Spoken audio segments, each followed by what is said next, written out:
Hello everybody, Donald here. Oh, let me just mute this one. We'll be hacking Radiant Dawn today again. Let me just see if the stream works and everything.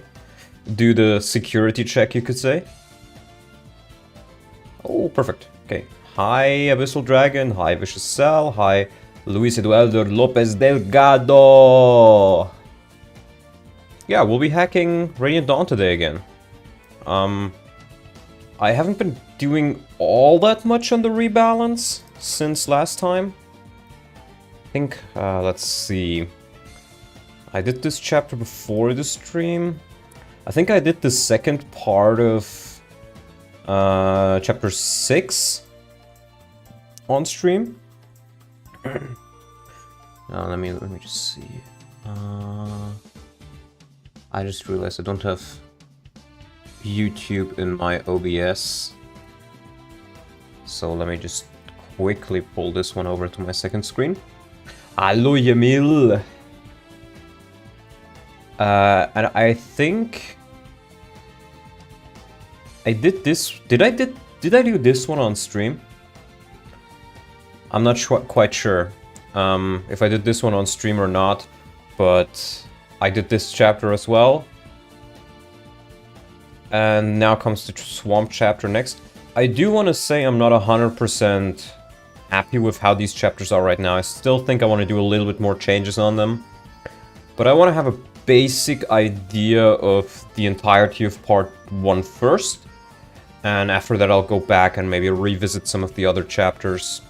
Hello, Chaboy Chowda. Hello, Vicious Cell. So for now, the things I did on those chapters are fine. Yeah, it's the Swamp chapter next. There are a couple of things I found out last time which are pretty interesting. I figured out a way how to change palettes or textures of animations. No, you didn't miss anything. No worries. I wanted to show this off really quick. So I've been starting to make like a huge, you could say, collection or repository of all of Radiant Dawn's battle animation textures. And I've tried to get like a good naming structure for all of them.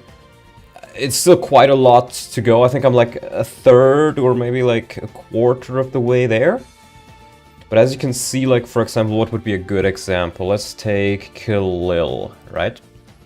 This is how the textures look like. They're essentially, you could say like, stickered, glued onto the model that you see in game, and you can just change these around and have a new animation. And I even have an example for it for the custom ones. For example, this is one that Nameless X made. He changed the colors of them to look a little bit like Arthas from Warcraft 3. So you have both of these. Let me just get the other one out. So this is how they look. So you can change quite a lot. Like it's not quite as like in GBA where you just change the values of some things, but you could make these look pretty reasonably good. Now changing the models, that's an entirely different issue.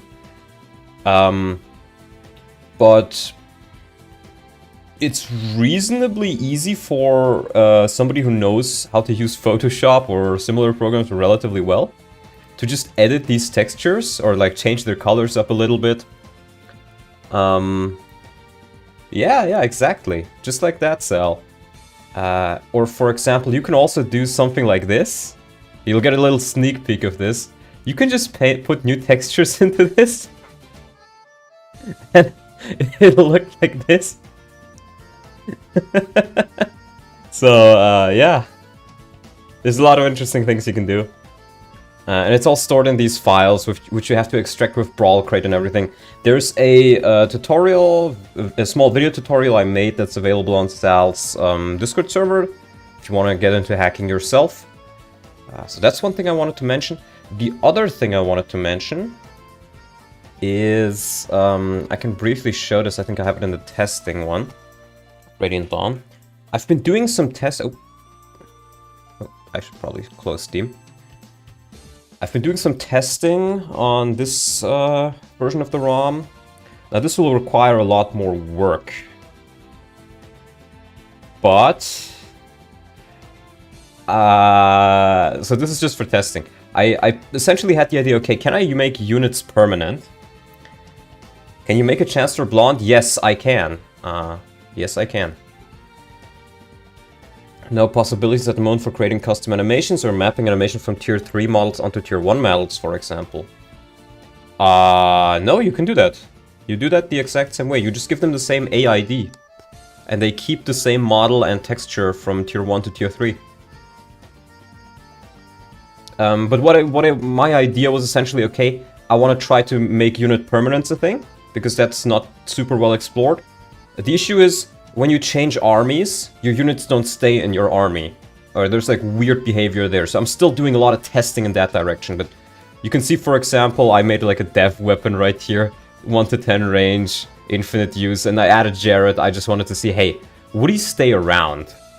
You know? And I think I have a save here somewhere a little bit later. And I've seemed to make it work. But what doesn't stay is... it's impossible to have tier 1 Edward use Astro without the animations breaking using the wrong model or palette. Oh, okay. Okay, yeah, that's true. Oh, no, that's not what I wanted to do. Muscle memoried into that. Start. Which one was the last one I made? I think it's this one, the last air that was on this testing run. I unfortunately don't have separate save files for all 3 of my versions, but yeah, as you can see, he stays around here. You see his model or his portrait is a little bit too big, which doesn't seem to be an issue for anybody else. Maybe it's just because he's not intended to be in this menu. But he stays around. For now. Only when you change armies there is a issue. And I've been looking into that as well. I want to show that off. So I've noticed at the end, can you import custom models? Not with what we know right now. It's generally probably possible, but not with what we know right now. So if you take a look at, this is the script for the finale of part 1, for example, way at the bottom here. I think it was here, right? Let me see, team. Yeah. So at the end of part 1, OTS Jasmine member for 4 months. Hope you're doing well. Yes, doing reasonably well. Thank you for the nice message. Probably has a different offset for the Y coordinate that Jared has. Probably. It's C++. I'm gonna be honest, I don't even know what coding language this is, but it's easy to read. Even as somebody like me who doesn't have any proper coding knowledge. And easy to modify. So I've noticed at the end of the chapters where your army changes, you have these df set and team EDs. And these are 2 commands. These are the commands that change your army. Technically Exalt, but it's almost C++. Oh, okay, good to know. And for whatever reason, I unfortunately cannot open up startup.exl. This one just won't open in Paragon. I'm not quite sure why, and I'm very sad that I can't open it because I've tried to look at it with Visual Studio. If I just briefly open it, I think I still have it open. This is for my Victoria 3 mod that I mostly have here, but no. Let me just quickly open that and show it off. Where was it? Mess? No, it wasn't a mess. Scripts here. So if I paste this in here, yeah, open anyways, with text editor. You can see it won't properly open in here either, because like even other files won't open because I don't have Exalt on here, I think. So it won't just properly display. But you can still make out a couple of things. And if you, for example, type out team, you see the normal commands for team. And then you see all of these commands in this file as well. So I think all the commands that change your team in some sort of way are in this file. And if you just find out a way to decompile this file or like use it properly. And I think what is included in this file is all of the commands that you can do. Because if you go down further here, I don't know, let me just put this in there. If you go down further here... where is it? You have all kinds of commands in here. Oh, TS Jasmine, 5 memberships. Thank you, thank you. Achieve turn bonus, achieve live bonus, achieve clear bonus, tutorial weight yield, force unit rotation, flyer, animation set stand. It seems to me like this is the file where everything, all the commands are located. I think there was some like change background music commands I saw in here as well. But, you know, I don't know. I haven't been able to open this file, unfortunately, so we'll see. Maybe I'll have some luck after stream or try something else out. But yeah, so if I can figure... Check Discord. Oh, let me check Discord. Oh, Sal has it open on his end. Well, we can talk about that after stream, I guess. It's not super important right now. I wanted to do some other things today anyways. But one change I was thinking of, for example, is making Peleus a part 1 unit.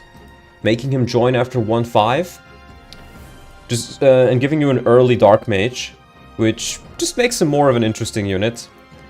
And I think if I can figure out the whole team thing, I can probably figure out how to replicate it in the script. Like, instead of having, hey, call for this command, you just do the team transfers manually. And if you can figure that out, then you should be able to keep units permanent. Now, for those who haven't seen it yet, I'm not quite sure, PH, if you, for example, saw my last stream of this. Oh, controller died. There we go, it's back. I just want to briefly go over the changes I made so far already. It's based off of normal mode, but I made the enemies much harder. So they're harder than on hard mode, but you have normal experience gains. I increased the Dawn Brigade stats a little bit across the board. Soap is completely unchanged, for example. Valuk just has a little bit lower level. Torneo is quite changed. Just zoning out until I fall asleep. Alright. Toroneo's quite changed. He's, for example, starts at level 2 instead of 14, I think. But he has 20% to all his growths. So he's more usable without being an instant kill button. And more usable in the late game. You have... Okay, these two are very blessed as well. Nolan, for example, it's chapter, what, 7? I've already been able to promote him. Get him to like level 20. We have Laura, these stats are not quite final. Would give self 20% speed growth, I'm considering it. Ileana, for example, +2 to her stats, and normal experience gains means I was able to promote her pretty easy as well. I gave Sage's knives, if you really want to use them. They're not super good with it, but hey, why not? Aaron is here. Meg, for example, I decided to give her a PRF. She has a Bright Blade now, cannot crit, 1-2 range, better than a Wind Edge. And she has Disarm. So this will help her disarm and help her like 1-2 range enemies early on to get her going.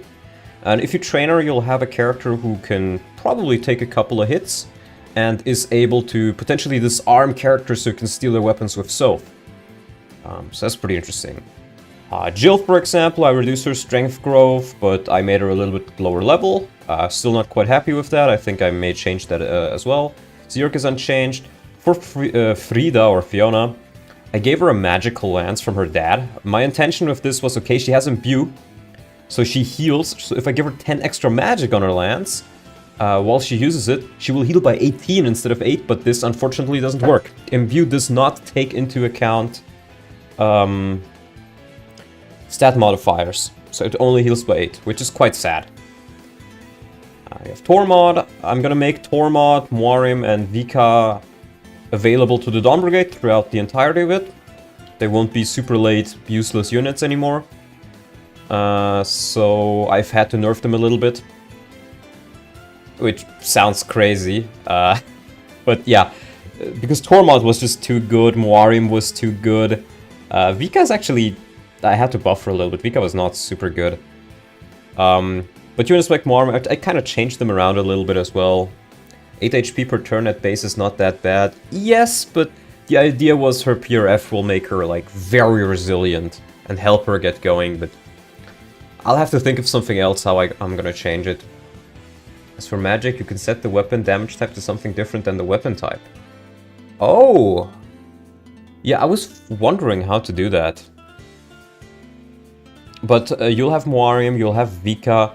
I also tried to make new cards. We had a lot of fun with that last stream, but unfortunately they just don't work. You can create the cards, they're counted as cards, you just can't use them. Not quite sure why, maybe I'm missing something with them, maybe it's hard-coded, I'm not sure, but unfortunately they just don't work right now. Her current PRF is a 20 might, 1 to 2 range weapon, it's as broken as it gets. Wait, what? Who are you talking about? Oh yeah, see you later, Sal. I mean, this is just it's a fire lance, which does 10 damage. Could you not give the lance renewal or something for Fiona? I don't think you can assign skills to items like that. I'm not quite sure. Maybe Sal knows something about that, but we'll see. I'll have to figure out something for her. Or for Fiona, for example, I gave her Vortex, the same skill as Naizawa, but this inflicts damage based on strength. I wanted to inflict damage based on magic. Since the lance gives 10 extra damage and deals magic damage, it's 20 might. Well, effective damage is times 3, so it does 30 might if effective, and 18 plus, so it's 48 might. Effectively against res, which may sound like much, but believe it or not, Fiona's magic growth is absolute dog shit. It's like 10 or 15%.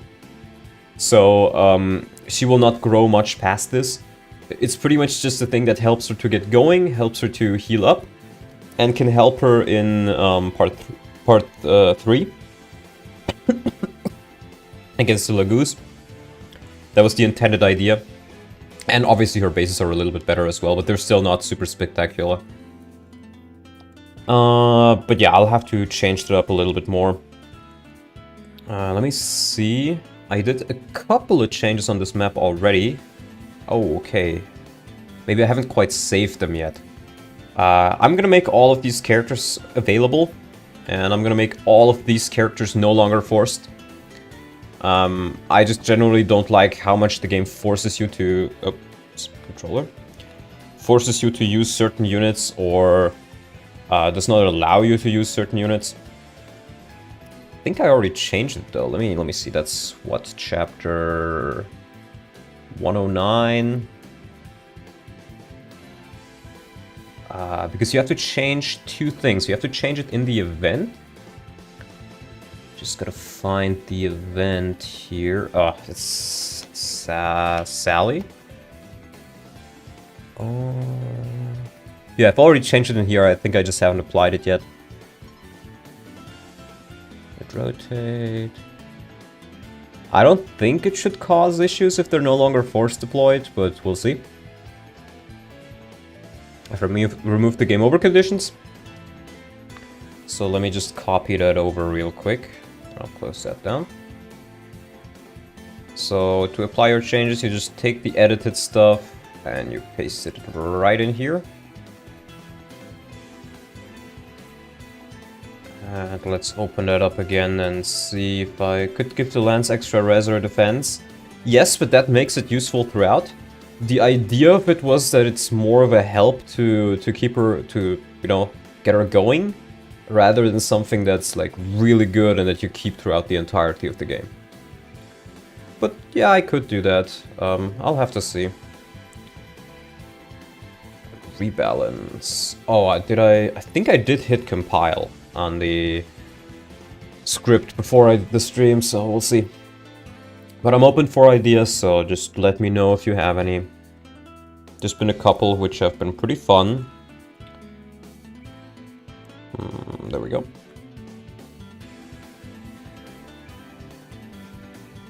Ah, wait, that's the wrong chapter again. I need to restart muscle memory.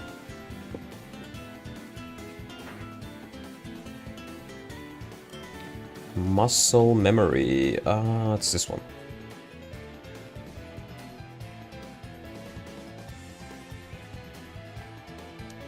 So let's see.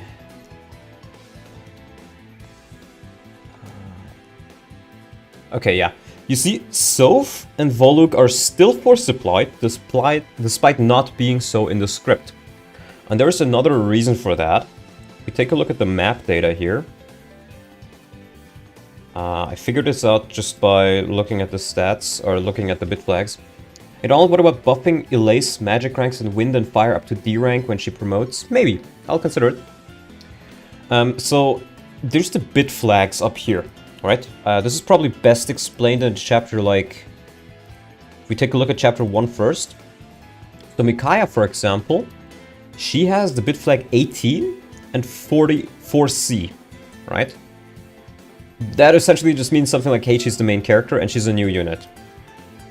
Eddie, who appears in the chapter for the first time, also has 18 and 48.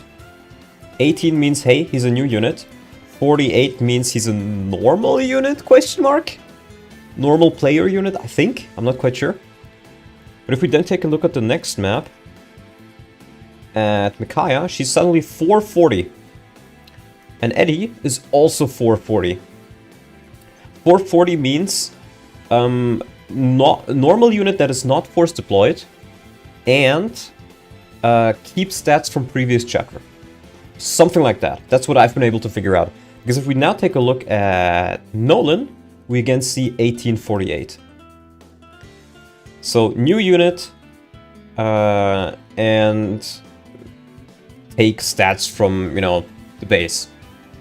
That's one thing I've been able to figure out. Then, for example, chapter 9. Yeah, 109 was the correct one. Go now to Soph.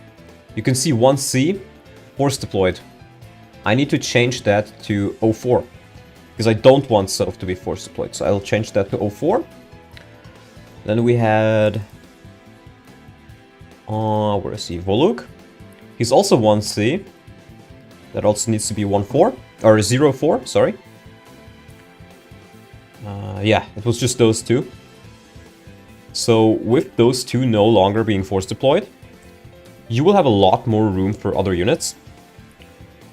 And I may just increase the deployment slots as well.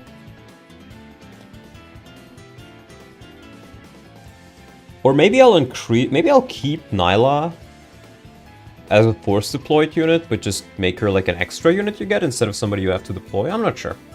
But I think not having Nyla on this chapter could be a nice thing as well, possibly. Make it a little bit more interesting. Do you guys think 12 deployment slots is good on this map, or should I maybe change it to 14 so you can use your units a little bit more? Usually more deployment slots are more fun, I find. And changing deployment slots is pretty easy. 14 is okay. Wait? What do you mean wait?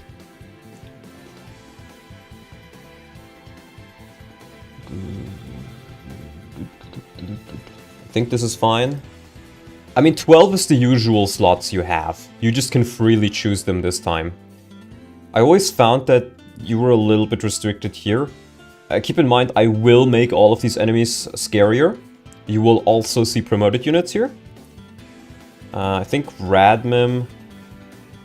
Huh, I don't think it saved the change. No, it didn't save his changes I made either. Unfortunate. Without Nyla, this would be hell though. Would it? Would it? You'd have to be... It would be a lot more difficult. But she's supposed to be kind of like a, you know, help you out a lot character. I was also considering to just make the royals not quite as strong. Maybe even give them to the player early, but they're not quite as strong. But I'm really not sure how I want to change or how I want to handle royals. I think I'm probably going to take off their form shift. just because it's way too strong on them. And it makes them much less interesting to use, I find, compared to the other Lagoos. I think I want to change this to 14 units. So let's change it to 14 units, just to give the player a little bit more room to play around with. And in turn, we could, for example, add a couple new enemies as well. Before we change the deployment slots, let's just change the enemies though first. So these are the enemies, Techie. So we have Radmim right there. What can we do with him? I think El Thunder is fine.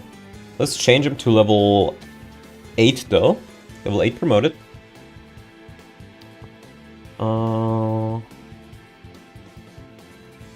And for all of his other goons, let's make them be level 20. I think level 18 was the last level I had. 20. You unfortunately have to do this one by one, but hey, we're going through every chapter one by one, so that's perfectly fine. So this will increase their stats just for comparison. Vanilla hard mode just gives all the enemies 2 extra levels. 2 extra levels and that's it. Which is really not that different. It doesn't change any reinforcements, it doesn't change the actual strength of units. Oh, thank you for the membership, Norian. That is actually a good point. I wanted to mention something else today. Norian and some others have asked me if I can't make the still no cheaper. Yeah, have asked me if I could make the memberships a bit cheaper, and I agree. I wanted to do that, but the unfortunate thing is I've already changed it on YouTube, but it needs 24 hours to apply, so it's still not cheaper. But how I need to do it is I need to disable the current $5 one. Now, if I disable it or delete it right now, then everybody who got the membership this month will get a refund, but everybody else won't, and you will just get your membership deleted. I don't like that, because you did pay for it, or got it gifted to you by Norian, and somebody paid for it in the end. So what YouTube did told me they could do is you as a member can downgrade the membership yourself. You can't do this just now, or theoretically you can, but I'll get into that in a second.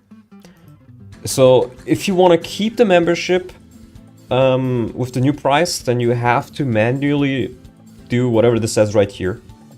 Go to the channel homepage of the membership that you want to change, click See Perks, and then change level. Now, I am a member on Davis. I'm not quite sure. I think he only has one membership. I'm not quite sure. But it should be somewhere around here, somewhere around this tab for me. So just keep that in mind. Okay, this one is of course in German, but you get the gist. It should be in this menu, I think, for just on my channel. If you want to reduce it from the... because otherwise you'll just completely lose it, right? I did make a new tier called Mega New, which is 3 euros instead of 5. It just needs a day or so to apply, so you can't do it just now. You could go to the 2 euro one, but it would be a tier lower theoretically. Just so that is known, I'm gonna make a community post about it as well, once you can do it. But that's on the idea, so all you people who love gifting memberships can gift memberships, because gifting memberships is a little bit weird. And I'll give everybody a bit of time to change over before I actually delete the thing. So just so you guys know that is the idea. So a Draco Knight here, Draco Knight there. These are all the prisoners. Don't think I need to change anything on them. We have a goon right here. 2 more goons. Where do they even appear? Oh, they're down here, okay. Yeah, they're the ones that go after Mwarium and the gang, usually. Reinforcements, and we have... Oh, these fire mages here that Nyla usually completely destroys. Thanks for letting us know. No problem. I just didn't... I was considering doing it earlier, but I thought how YouTube handles it is it just refunds, or like, not even refunds. I wasn't sure if it refunds them in general, but I knew it would just completely disable them. And that just felt a little bit wrong to me. Otherwise, I may have tried it early, but I checked it out again today, and it's actually different than I thought it was. So, yeah. Okay, so we've changed the levels of all of these enemies. I think we should also make a couple of them promoted. Now, unfortunately, these goons don't have a promotion. These are bandits. They don't have a promotion. We also want to make sure we don't make any of the characters who actually threaten the civilians faster, able to get to them faster. Because that would kind of maybe destroy the pacing a bit. I think this guy is probably a prime candidate for being made a halberdier. So let's make him a level 2 halberdier. I'm gonna add 2 more units right here. This guy can be stronger as well. So we'll make him a level 2 halberdier as well. Now these are technically goons.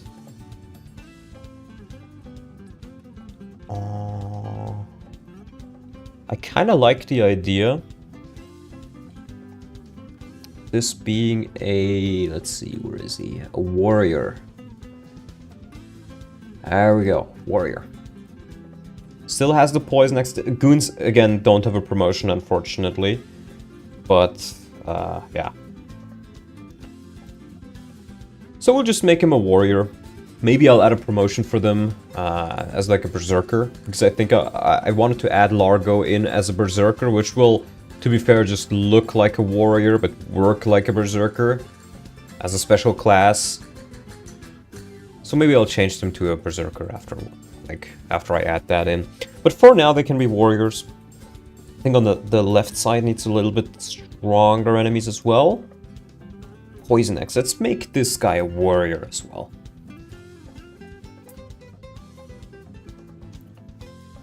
Warrior. I've also changed all the names to the Japanese names for the most part, just for variety and to get to know them a bit better, because the IDs in the game are often based on the Japanese stuff. I was wondering how you were gonna do that. Yeah, I'm gonna make a custom class for Largo that is Berserker, but it just will look like Warrior. I just can't add models in, unfortunately. Yeah, and I haven't looked at Path of Radiance yet. Maybe I could take the animation from Path of Radiance and put him in here, but I'm assuming it will probably work differently in regards to how the animation is coded. So that probably won't be possible. Okay, yeah, and the other thing we need to do, let's check out the dispos for 109.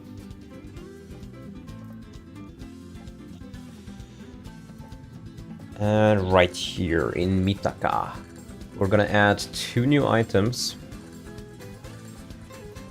Okay, what's the last one being used? 9E. Okay, so we're gonna be very simple with this. We're gonna copy Zhark over to those new items twice. You can't mass copy, unfortunately. And so this number right here, the second number, needs to be different. It cannot be a number that is used anywhere on the map, which includes enemies. So you have to make sure that this is a new one. I know 9 was the last one that was being used, but I like just being a bit more careful with it. So I'm gonna start at B0. And I'm gonna make this one B1. And we need a character that the player will have. I think you can't just keep it at Zhark. Let's just do Toro Neo. And what you give him here doesn't matter, I think. This is pretty much just if you were to load into this map without any save, like if this was your first map, this is how it would look like. Had to sneeze there. Anyways, I'm still gonna keep him like the same, with the class at least and the character. And then we're gonna make this one, let's make it Fiona. You can also search here, luckily. Frida, as is her Japanese name. Oh, and if you have music suggestions, just go ahead. I think I have to use Lance Knight too, because it's the female Lance Knight. And again, I'm just gonna give her an Iron Lance. There we go. And now we have added them. And we're gonna close that for now. And in the map, we actually need to reload it. Go back to here, and we now have them on here. And you can just drag them around the starting positions. Let's have a unit who starts like maybe a little bit in front here. And then she can start right there. And we just added 2 additional deployment slots. It's that simple. Okay.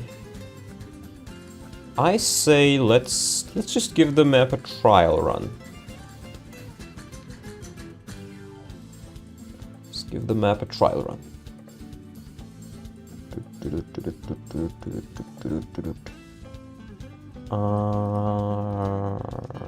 Here.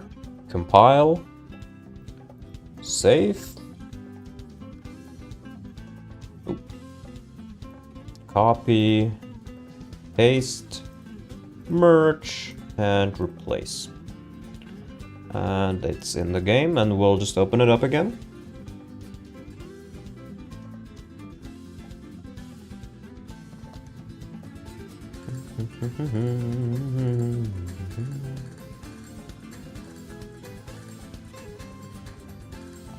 Right, let's first check if that worked like I think it would. Yep, Mikaya is the only force deployed unit, and you have 2 additional units that can be deployed. It seems like it may just automatically take these 2, or maybe they were just conveniently... I think they were further at the bottom. Oh, you used them in the last 2 chapters actually, so maybe that's why they're immediately counted here in the list. But you can choose whoever you want to use. You can reposition everybody. I think this gives the player a lot more freedom. Using Nyla here is probably still a very easy way to just solve this entire issue on the left. But if you don't want to use Nyla, then... in fact, I may just say, hey, you don't get Nyla on this map. Maybe that would be a good idea. I'm not sure. But you have to actually worry about this side right here. Okay, that guy's actually weaker. Okay, that's interesting. What about the Halberdier? The Halberdier is reasonably strong. However, I think... let's see... It's actually not that much... Yeah, because he's using the same character ID. So, you know what? That's a good point. What song is this? Is it King of Fighters? Yeah. Rugal theme. We're gonna take a look at characters. Maps, let's have maps open, don't I? Yeah.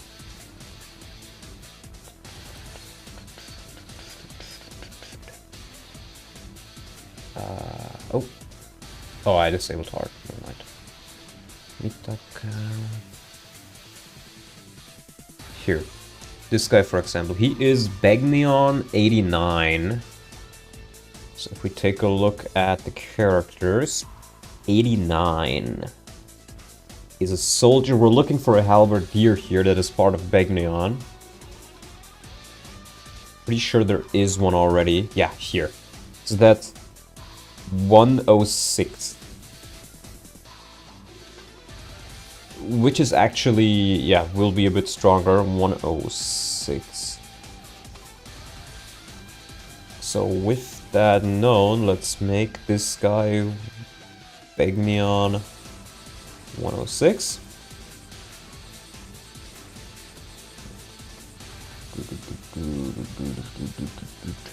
Let's find a warrior as well.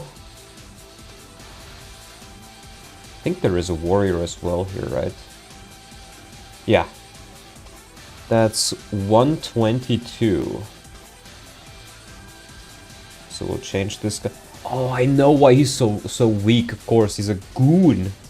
Which are the bandits, which have abysmal bases, but really, really high growth rates. We're gonna make him a Begnion guy, 122. And this guy, 122 as well.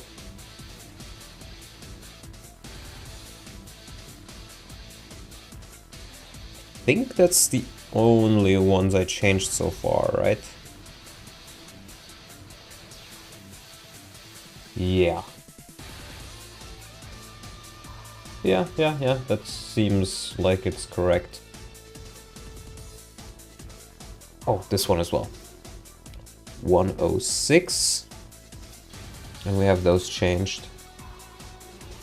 Save. Copy, paste, merge, replace. Let's open this up again.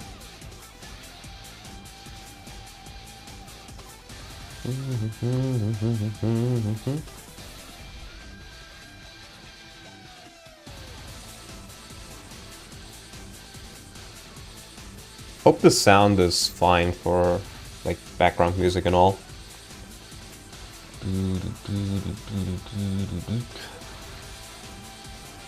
So we're just gonna jump into the chapter, see if everything worked. Yeah. This guy's not really that much stronger because the base stat difference between them is pretty minor. But he's also only level 2. So, I think it's fine. They're just a little bit stronger. They give you a bit more XP as well.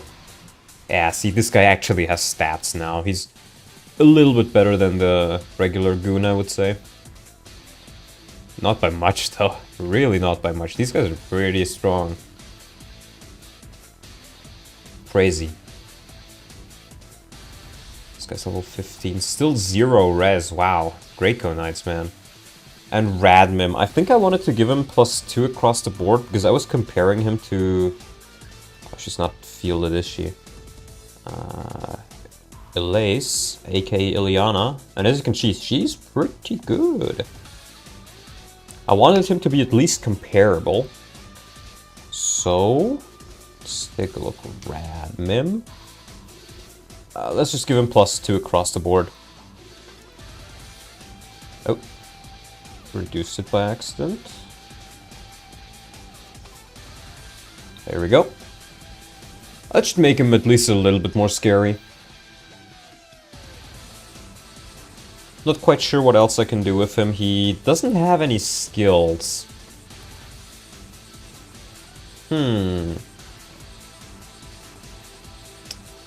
He's reasonably well-rounded. What skill? I want to try to give all bosses at least one skill. Let's see. Skills. What could we give Radmim?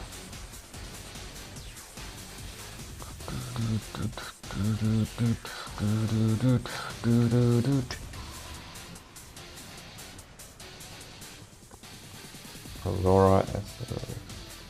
Not a mastery skill, I think. Give him Vantage or Adept. That's what I was thinking too. I think I like Vantage even more.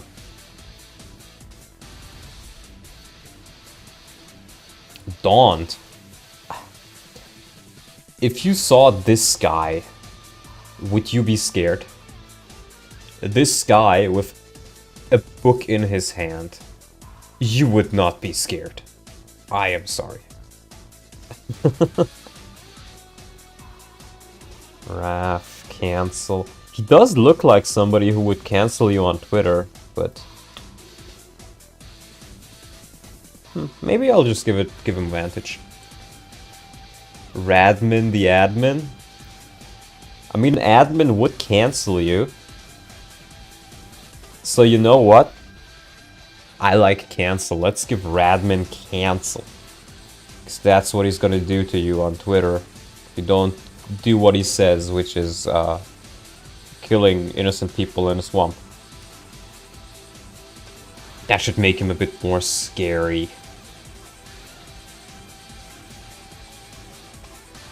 Yeah, okay.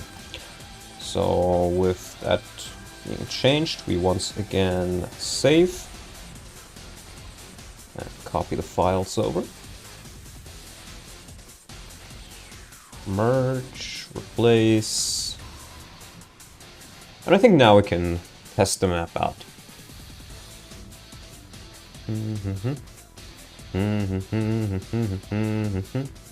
Banger theme, not gonna lie.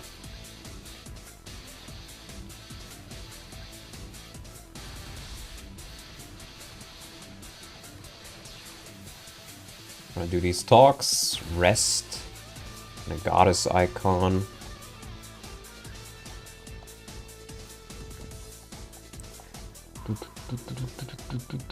It's a banger, especially when you die to him 50 times. It's one way to look at it. I think Z-Hark and Luke can get a support. I think I'm probably gonna nerf Earth a little bit as well to by 3 points or 1.5 points. So at C support they would have 12 instead of 15, just to make it a little bit less OP. Okay.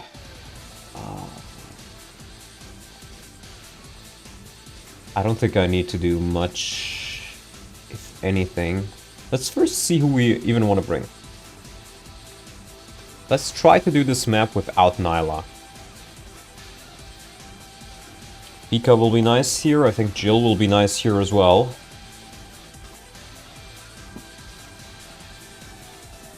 I don't like Raphael. I don't really use him on this map. Fiona.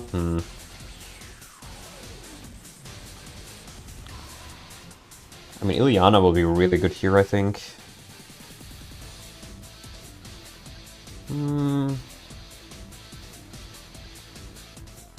Let's keep Frida away. Buff Heaven Affinity? Yeah, I might just do that as well.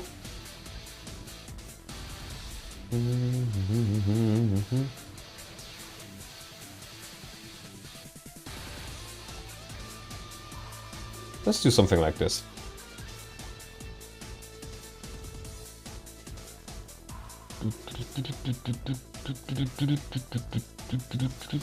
Oh, where's noise? There's noise.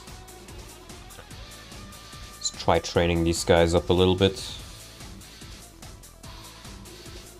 Oh, I can even use the Storm Sword. How nice.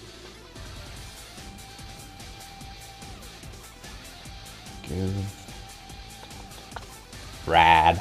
There you go, Brad. Alright, Meg. Give him the Brave Sword. Yeah, I think the rest is reasonably fine. Don't need to do too much. So let's take Ilyana. She's already here, perfect. Ilyana, Jill I probably want.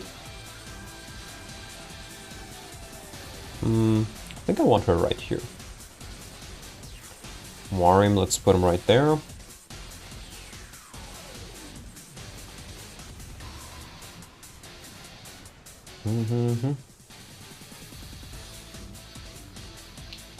Something like this seems fine.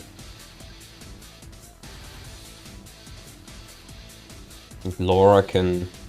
Will Laura be even useful up there? You know what, let's bench Laura. We don't really need healers in this game. Z-Heart will probably be more useful. So yeah, let's try to do this. Hi Download, you're playing Rebalance. I'm making Rebalance. This is my own Rebalance. Aw, Brad, no. He's just a little bit too weak. Maybe Longbow? There we go. Didn't hit. There we don't go. But with that, he has enough might.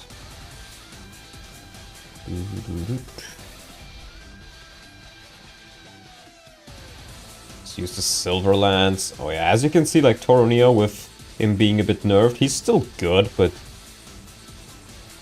not super good anymore. There we go.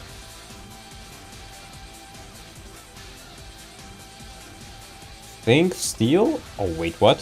He needs the hammer to kill in one shot. Let's do it. So what did you change? Too many things to list at once. Just know I changed a good few things.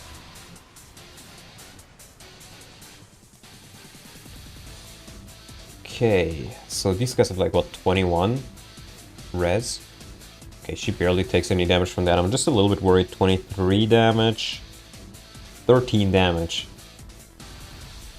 I don't think she can take all 3 of those if she doesn't dodge. But with Giga Thunder, I think she has a reasonably good hit rate. Oh, right, I took all the swords away.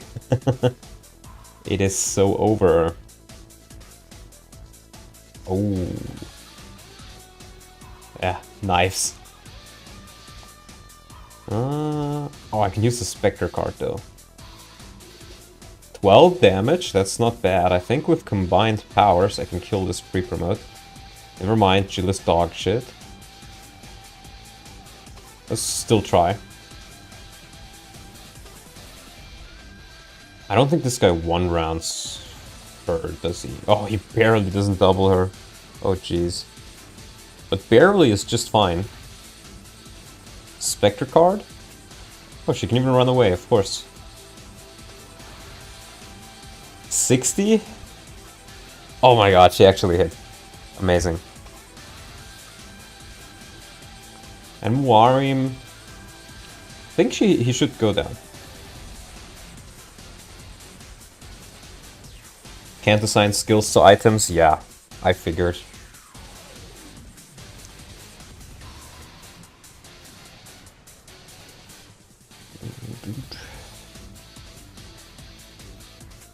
I figured.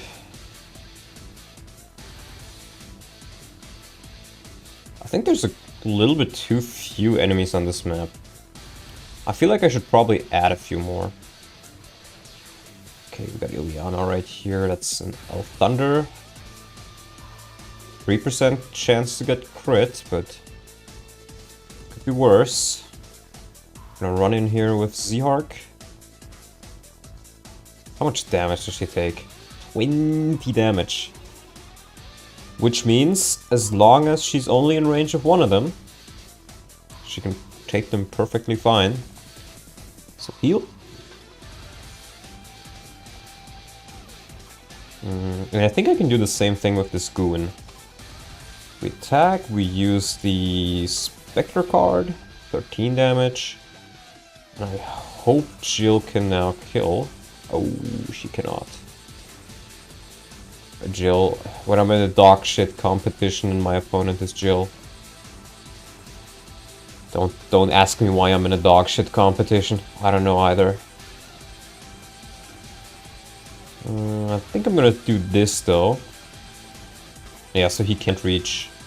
Oh, they can both attack Vika though. Ooh, that could get scary.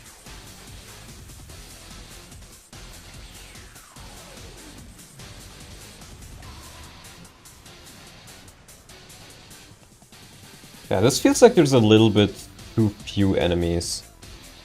I'm also not a big fan of these reeds here. I feel like these reeds should just be planes, maybe. It feels like this takes way too long to get through. Or if you just add more enemies, maybe it's not that big of a deal.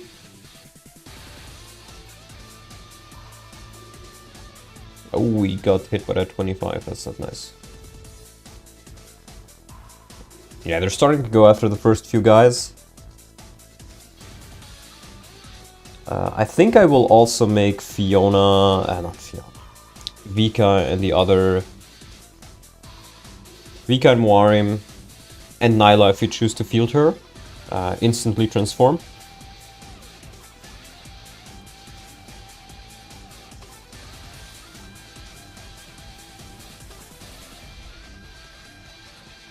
Oh, wow. Yeah, these guys are tough. Very nice crits. Ooh, armor killer. Let's go. But yeah, again, I don't think you really need Nyla for this map. She's kind of like overkill.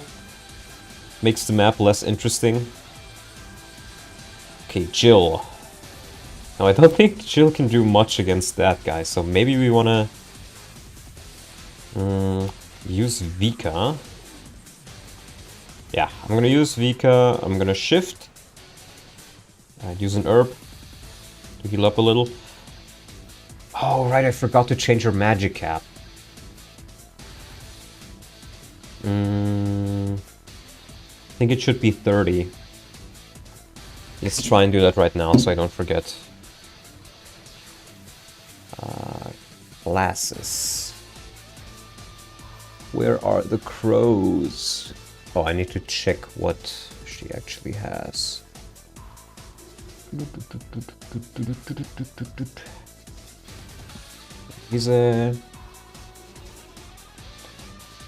So she has 138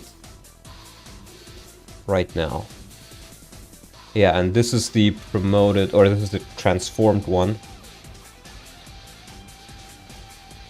Or actually, no, it isn't. Peak. Oh, let me take a look at this. Like, Lycanthrope, I think that's the transformed one. I think.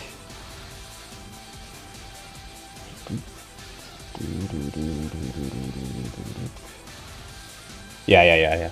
The one with Lycanthrope is the... Okay, so this is the normal one, Raven. And this is the transformed one. They both have 20. So that means I intended for this to be 40. Is there anything else I changed? Yeah, I increased her skill cap by 2, I can see. 23, 46. I think everything else stayed the same. Yeah, this is Female Crow, this is Bird Tribe F. Okay, looks good, looks good. So we've changed that, let's do save. But I'll still continue playing, even though it's a bit unfortunate. Let's see. Okay, you can kill right here.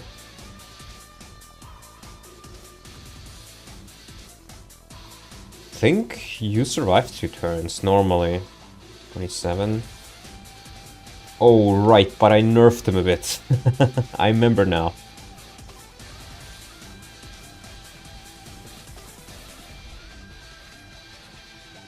So I'll put him right here.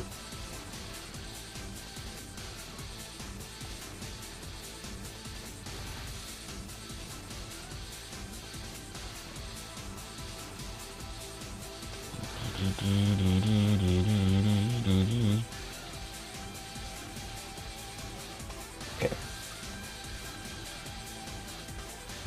Oh, continuing to get really good. In fact, I think the Dawn Brigade are probably prime members for being early promoted. That was kind of the intention behind them, at least.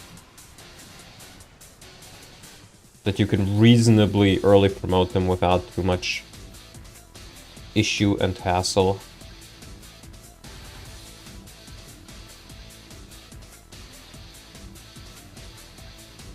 Yep, he can now transform.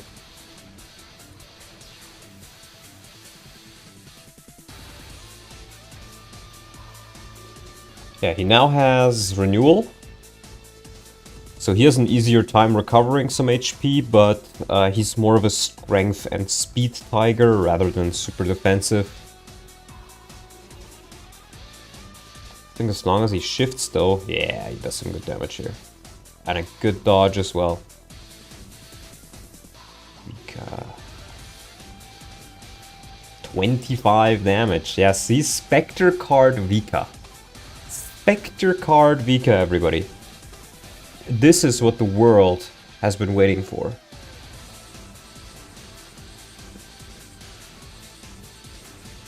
Spectre card Vika. Phenomenal. Truly phenomenal. Oh, nice.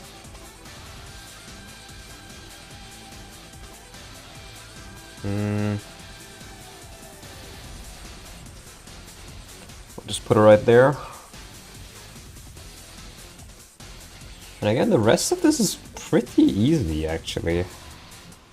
I feel like once you're past, like, the first few chapters, like, this is just a very boring chapter, really. There's not really much going on. But using pure Puff of Rain's animations didn't get it to work. We're using the Berserker from Puff of Rain's instead of Warrior animations. Yeah, I figured it was handled differently since it is a different console, even if many things are similar.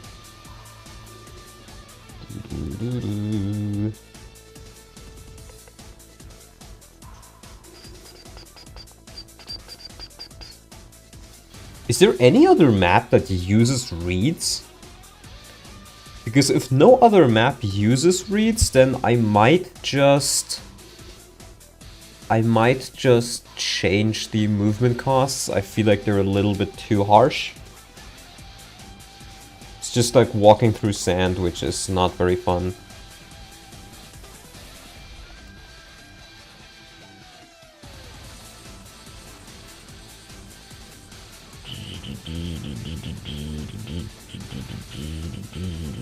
Yeah, we're gonna kill those guys.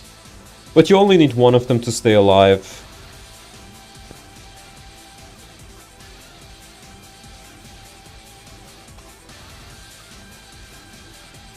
There comes the other guy.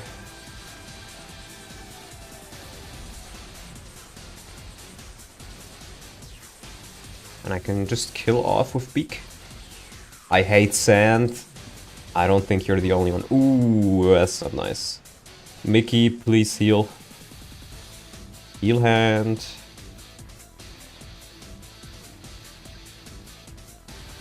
Yeah, these guys are so quick, not even Eddie can double them.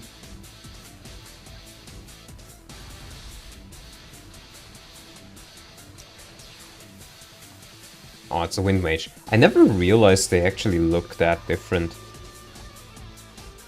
I thought that guy was promoted for a second.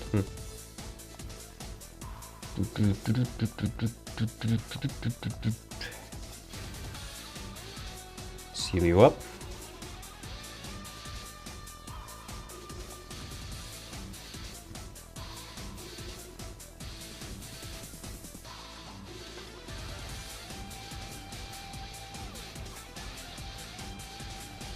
I also saw one idea that somebody else had, which was integrate all the hidden items into the chapter via droppables or stealables, and just make all hidden items coins.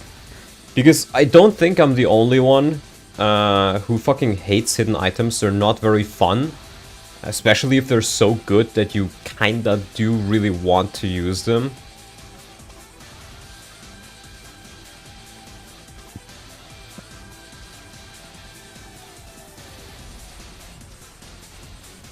Okay, Jill. Is he in range? He's not in range. Perfect. Oh, she can throw a hand axe. Get a level out of it.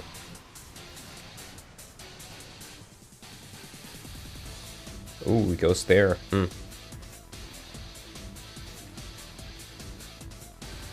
Yeah, it just feels like the reinforcements are a little bit too little too late.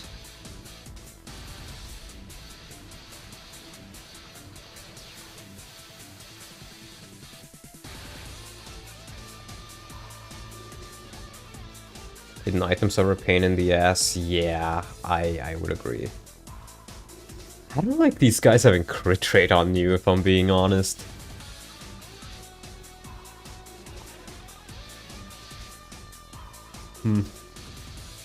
Like right now, there's nothing happening in this sort of the map. There's nothing really happening here anymore.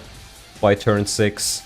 All you're doing is just slowly killing a couple of these guys, because you usually can't take, like, all 4 of these guys, plus potentially the boss.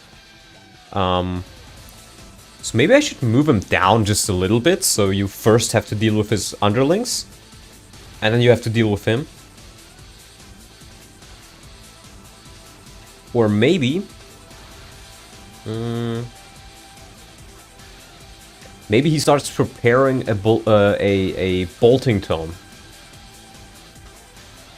So you have to get to him quickly. If I change the thicket... Oh, these are thickets actually and not reeds.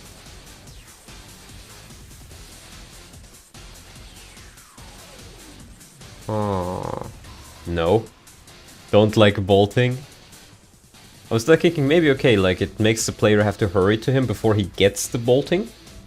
Like you'd have like maybe 8 turns till he gets the bolting, and then you have to... Then you can attack him.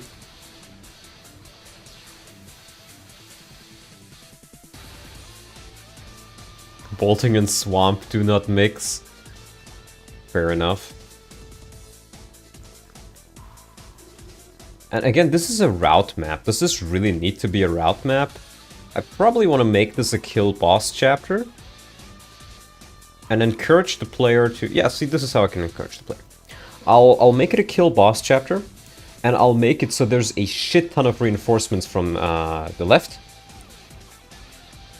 And maybe you get more from the bottom too, so you really have to hurry to try and get to Radman. And kill him. And maybe you'll get... I want to add some dialogue then as well, which says like, hey, I think we should focus on getting Radman. If we kill Radman, their forces will scatter. And then a couple of turns in, you maybe get another like thing where Micaiah says, I think we need to hurry. This is getting really dangerous. It's a pretty rad idea. A pretty rad mim idea. I agree. Nice.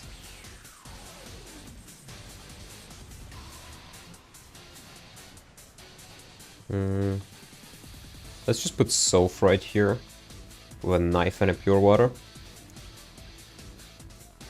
And probably with a Micaiah. What's your res 11?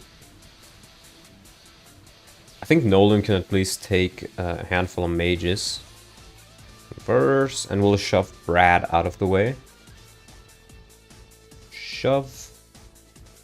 I think Vika can shove too.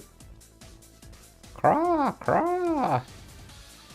And we'll shove Mickey in support range to help out Soph a bit more. So turn 6. That's when everything dries up. My force is overpowered. Nihil, my beloved.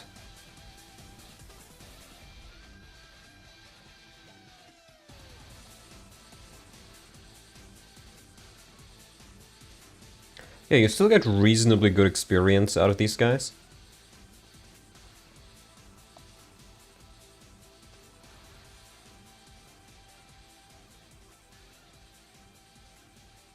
Magic, amazing.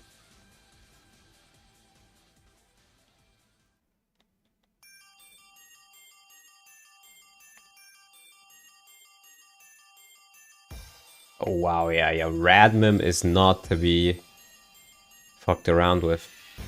What is my favorite skill? Ooh.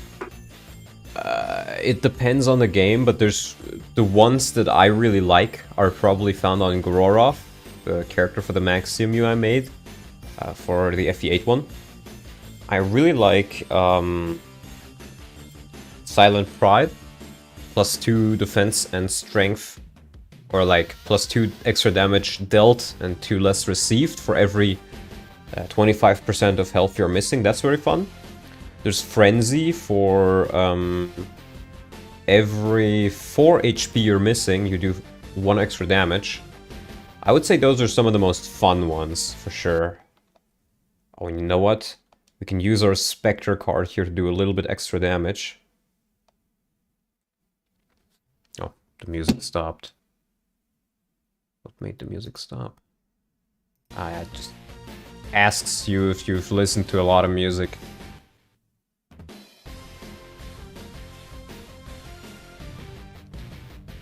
Okay. Soph 2. I mean, he would take it.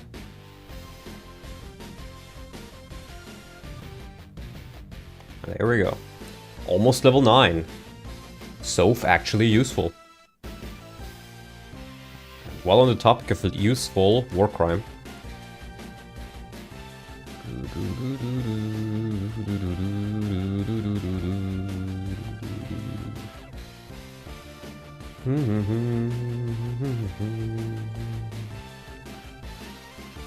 Yeah. See, this map is boring, especially towards the end. Nothing is happening. So making it defeat boss is a lot more interesting. Okay.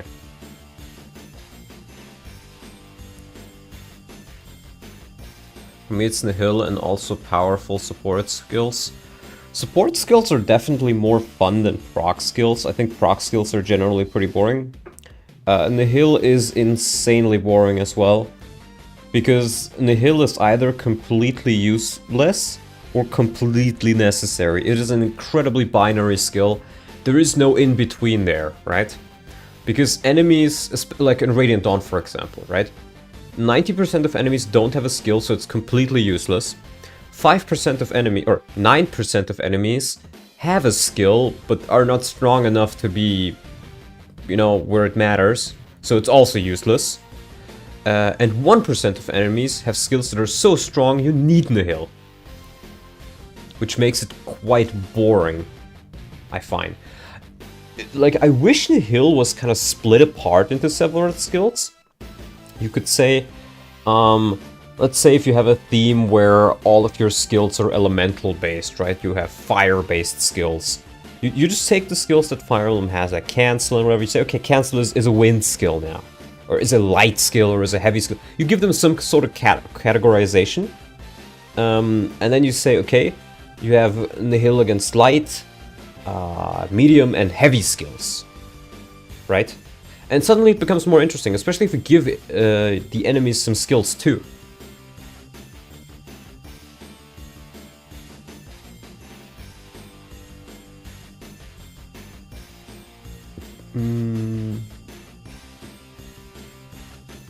Let's close these down. So, let's see. Let's check out the script for this map. So we're looking for, yeah, B map. Okay, here's the events. So you have... or the reinforcements, rather. You have 2 reinforcements on turn 2. 1 on turn 3, 4, 5, 6, and 8. That's quite late. Best example is this game with Nihil, not needed for 90% of the game, but boy, you want it for the tower. Yeah, exactly. Pretty much what I was talking about.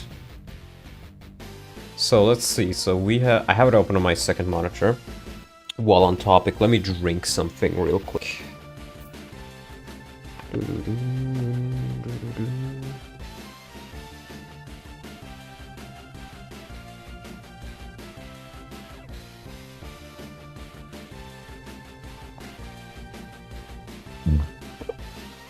Oh, refreshing.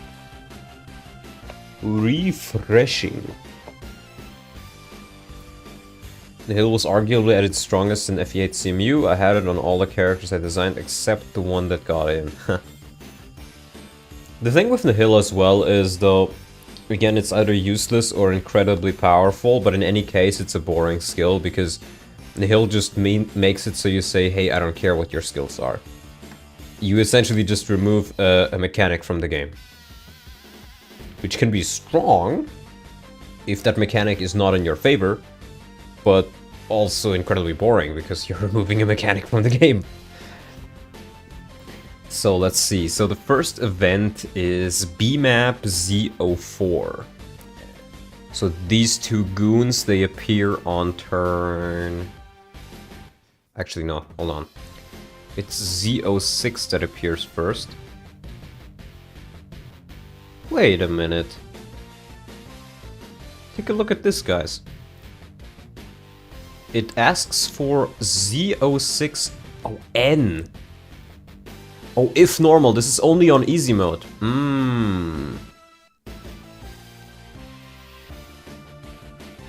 Wait, so... There's reinforcements that appear on easy mode that are not in hard mode? What?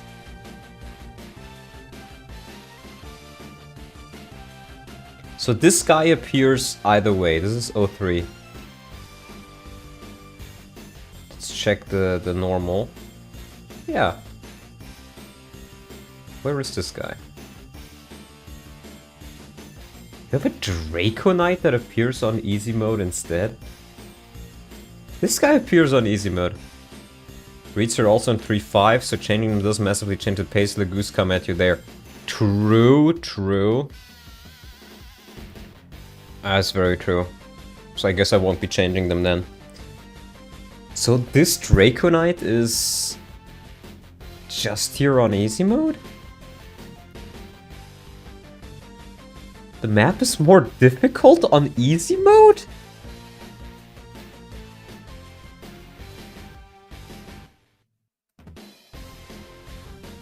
Am I getting that right?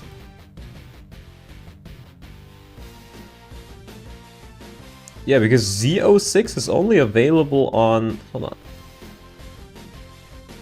Or does the guy just start there already on hard mode? Ah, okay, he's already there on hard mode. Ah, okay.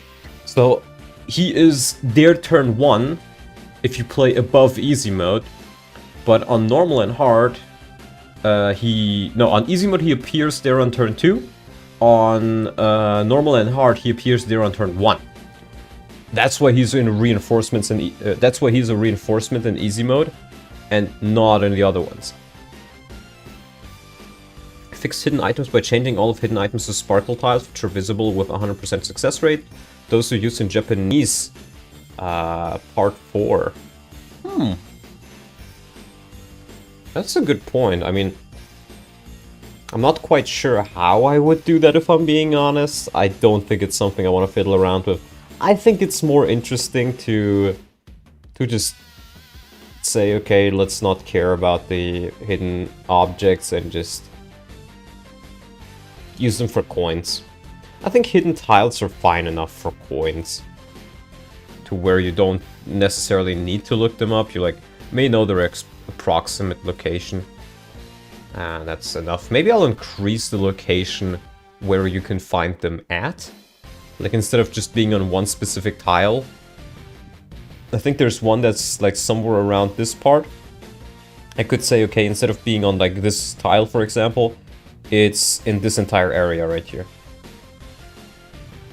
Which means you have a lot... It's still a chance to find it. Or you still have to go there, but it's easier to get. It's easier to stumble across, let me say it like that. It's easier to stumble across. Which is what it's intended to be, right? I like that idea. Okay. Let's continue onwards. These enemies, just too little, too few. Let's think, how many enemies do I want to add? Can you make it so rogues have 100% find rate? Do they not already? Or is that only in the desert? I thought rogues already have 100% find rate on hidden items. Or is it just massively increased find rate? No? Are you sure? Maybe it's just an increased find rate or something. I did see that you can change the biorhythm to give you an increased chance to find items. I put it to 100. Let me show that to you. Where is it? Where is the biorhythm? As you can see, hidden item find bonus 100, but it's not 100%. Massively increased, not 100. See, it should be 100, but it's not. I've also noticed that my biorhythm can only be either best or worst. I think the randomizer fucked up the settings a little bit more. I think I need to fix something about them. But that's something I'll worry about later.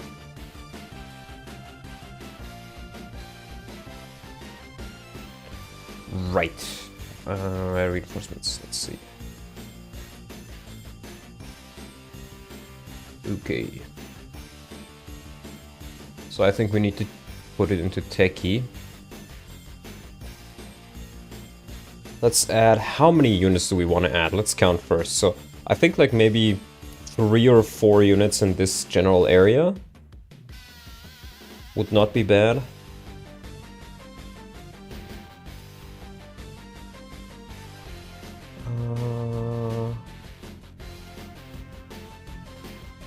Hello Donlot, how goes the process? It goes reasonably well. I mean, hacking and modding, it takes ages.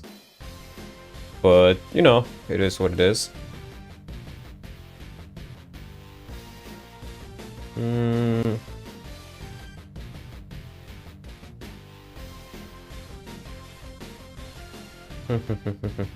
I think I do want to change Radman to be further down here. And instead of just like these guys waiting for you to go to the thicket, why wouldn't they just try to defend from the thicket? Like these are all... Okay, those are trees, but these here are thickets. Unfortunately, trees and thickets look the same in the map editor. They don't have separate colors, which is sad. But I can see it down here. So these are thickets, let's make that one. That one as a thicket. Let's have these guys hide in there. Let's remove the reinforcements just for clarity. I just want the takey units. We have a priest right here. Priest can be right there. The goon right here. Wind mage. So I think maybe like another batch of reinforcements that arrives right there.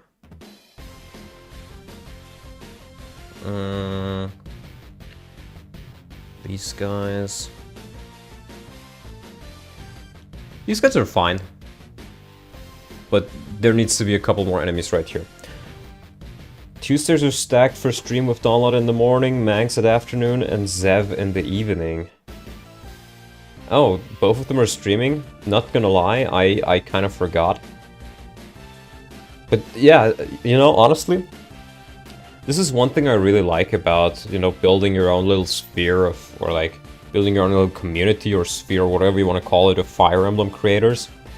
You know, if you want to watch Fire Emblem, for the longest time it used to be that you only could really watch Manx because the others are boring, or personally, sorry, just my opinion, the others are boring or weird or don't play the game interestingly enough. Now you have so many other people that you can theoretically have a day where all you do is watch people play Fire Emblem if you're into that. Thieves have a plus 60% rate for hidden items, so almost always 100%, but bad biorhythm can screw you.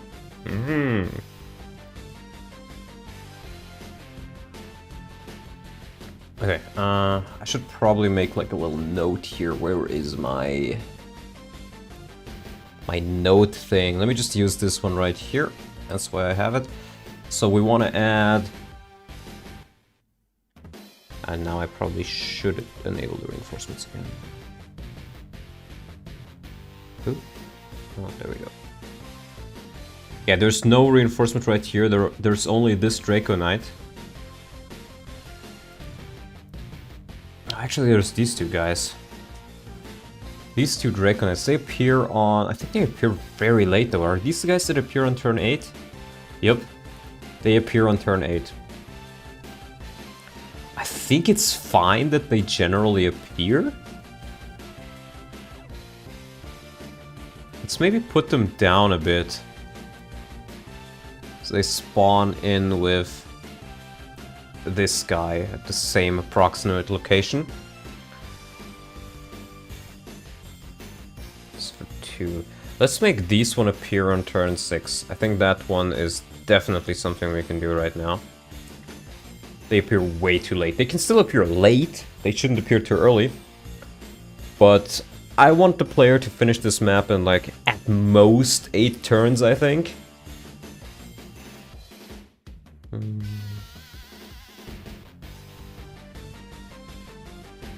fact, I'll put Radman a little bit further down there as well. And I think so. We'll add, let's say, 2 units to bottom right, 2 reinforcements to bottom right, 2 units to top right, 2 units to top, and then we have this left side. Again, very boring formation. It's just a bunch of enemies pumped up together, so you're very much encouraged to just go in and kill everything, which, again, very boring with a like strong unit.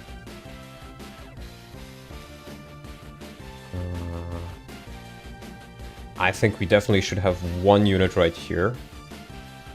Maybe like a Thunder Mage, who's hidden in this thicket. So you can attack it to get the thicket, but he will also get it. So you want an accurate character for these guys. Or maybe we just put him, we don't put him in the thicket. That might be a bit too harsh on the player.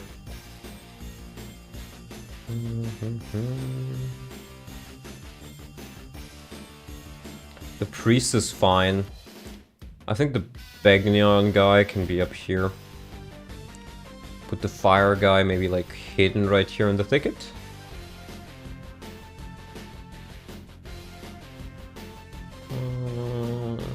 And this guy like a little bit further down, just so they aren't like all bunched up together immediately.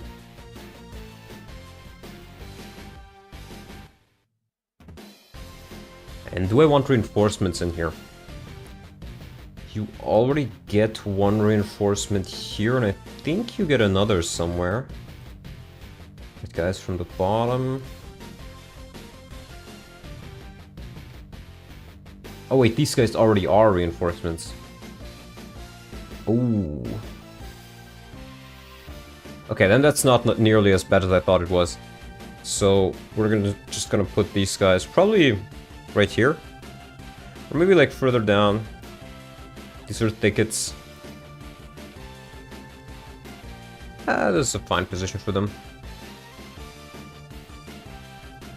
Gonna put the warrior closer. Goon can stay there. And you get down there. Something like this. So you have like a turn to kill these 2 guys and then have to prepare for a counter attack from this guy and that guy. Like that. And then you get, let's see. This is 05. Oh, no, not what I wanted. 05. 05 appears on turn 6. I think let's have them appear on turn 3. 3.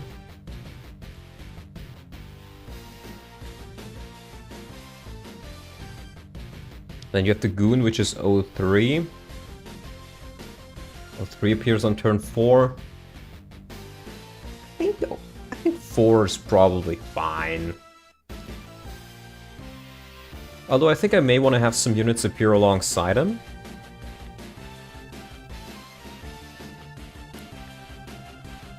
Or maybe on like turn 5.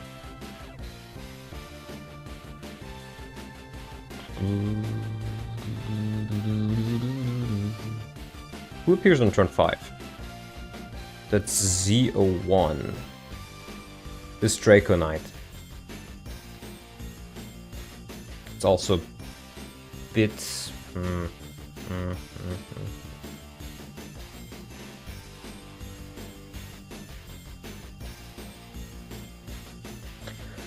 Not sure. Let me take another look at chat.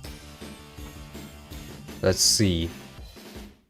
Music feels weird now that it's no longer at double time speed. I get surprising viewer numbers for my engagement streams considering I have less than 300 subs, like 60-80 viewers concurrent. Crazy feeling, honestly. Yeah, that is one of the good things about streaming or starting your stream immediately after someone else, especially if you're streaming the same thing, right? If Max is streaming Engage, you stream Engage immediately after that. You have a lot of people who are like, oh, I can just continue watching Engage and go over. Yeah. I've had a similar thing happen to me occasionally. But it really also depends on what you're streaming. I think people really loved my Engage streams, or like, at least based on viewers, but I was thinking of streaming Engage again actually, but I just wasn't quite sure if I wanted to do it while everybody else was streaming it too. Now Manx has kind of died down with the Engage streams, so maybe I'll pick the game up again. Who knows? Okay, right, we continue here. So I think the bottom here is probably fine, because ideally you want Vika to move away anyways. I think I should also have Muarim start with an Olivy Grass. I need to do that in the previous chapter though. Let's add 2 more units to this one, this party here. That's Z05. Who are you and what did you do with the Onslaught? Look, I don't like watching Engage. I've said this many times. I don't think it's fun to watch. It's okay to play. It's especially okay to play if you stream it, because it's more fun if you stream any game, really. But watching it, it's just something I can't do. But I did say I wanted to try to finish the game in its entirety, and I will try to do so. So, okay, let me continue on the note. 2 units on top, and then we'll have 2 units to Z05 at bottom left. 2 reinforcements on bottom right. Let me see which one those was. Was that 2? Yeah, that was 2. Actually, no. What turn do I want these guys to arrive? I don't want them to arrive on the same turn as those Draco Knights.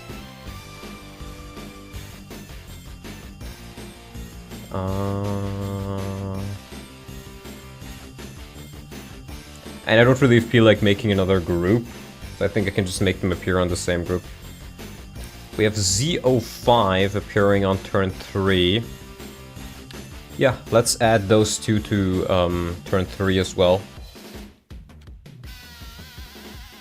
2 reinforcements to bottom right. Z05. Sorry, Z03 is what it was, right? It was on turn 3. Turn 4. Z04. Oh, it was Z05. Ah. Yeah, okay, Z05 is right. Do Z05. Okay, I have it in my notes right there now. If you want to test the Olivy Grass in this chapter, you can easily add it in a turn 1 event. A small V0 equals unit PID Miriam. Oh, I could do that, you're right. I don't think it's necessarily necessary. In my opinion, Engage is better watched than play it. I think it's the complete opposite. I think it's incredibly boring to watch. And it's okay to play.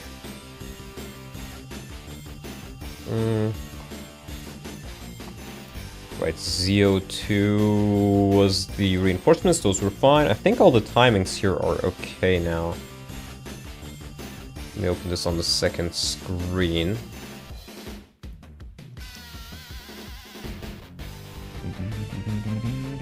So this guy appears on turn 2.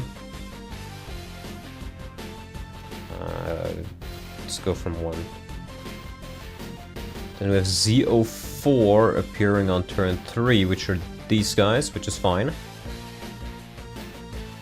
Then we also have ZO5 appearing on turn 3, which is these guys. Oh, yeah. Looks reasonably good. Reasonably good.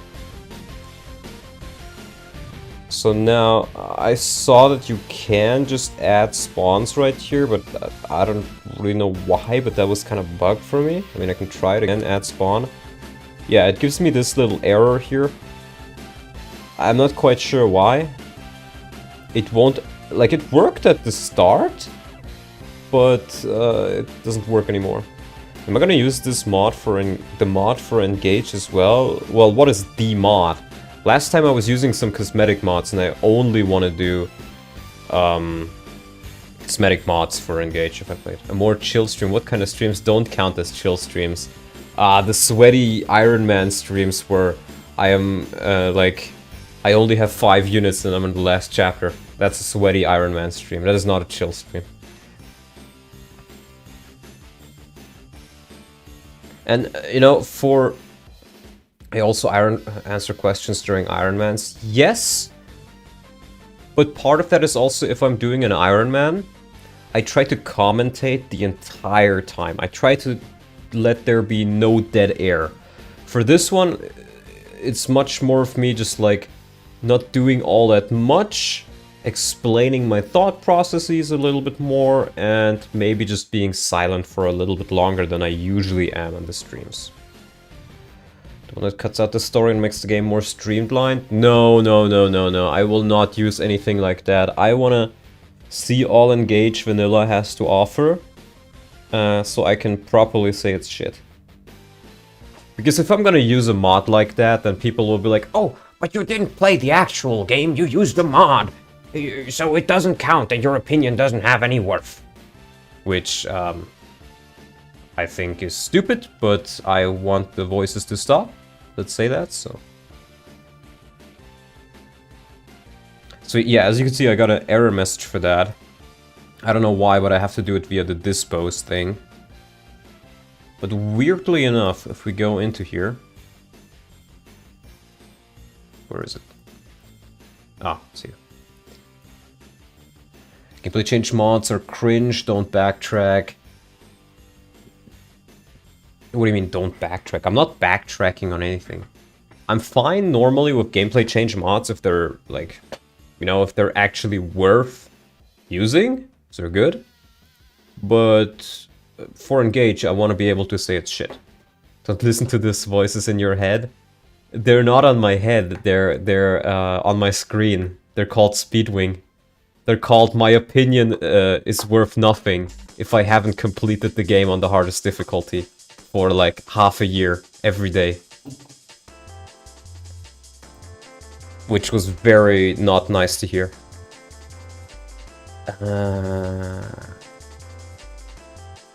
Gameplay mods can be cringe, cough, wild. That is true, that is true. I saw that, man. Like, there's having shitty gameplay, and then there's like removing gameplay to add your own fanfiction. That's what I found especially egregious about it. I haven't played it, I just saw that they removed a support from Rebecca, that like a normal vanilla support, to add a lesbian support with Louise or something like that? That they wrote themselves? Something like that, I don't quite remember. It's been ages since I heard about it. But if I hear something like that, that just tells me like, okay, whoever's making the hack doesn't care about the hack. Or like the vanilla game, doesn't care about the core game that they're changing. It's not even like it felt very fan service, fan fiction-y, from what I recall, but yeah.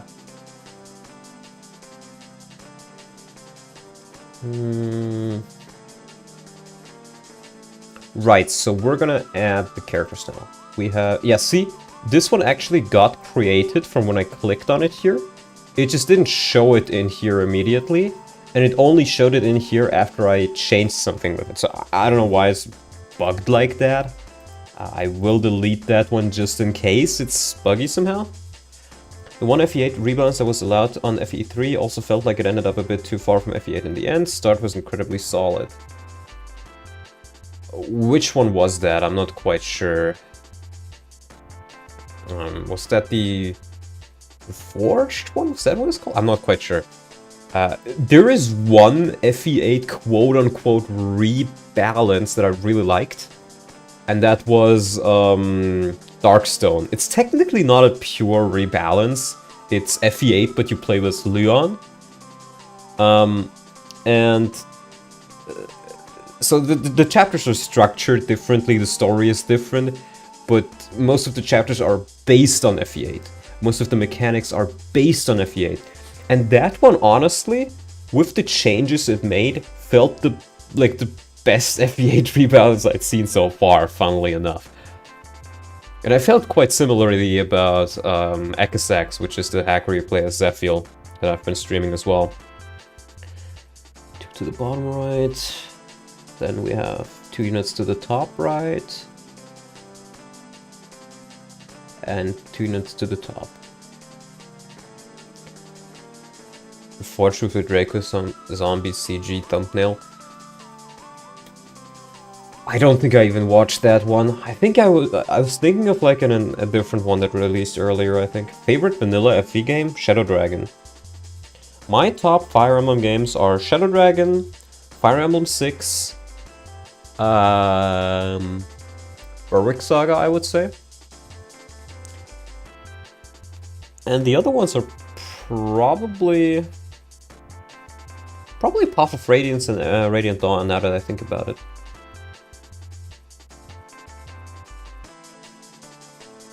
Even though, like, FE9 has a lot of issues, FE10 has a lot of issues, which is why I think a rebalance, FE10 really needs a rebalance, I think. Just a relatively simple one that doesn't add too much. Like, don't get me wrong, I am absolutely waiting for when Sal finishes Daybreak. I think that will be really, really fun to play. But I think it will also feel very different from regular Radiant Dawn. So, which is the perfect opportunity for me to do something like this that's, like, not quite as extensive, but it's not just, hey, I changed 2 values, and that's it, right? It's something in between.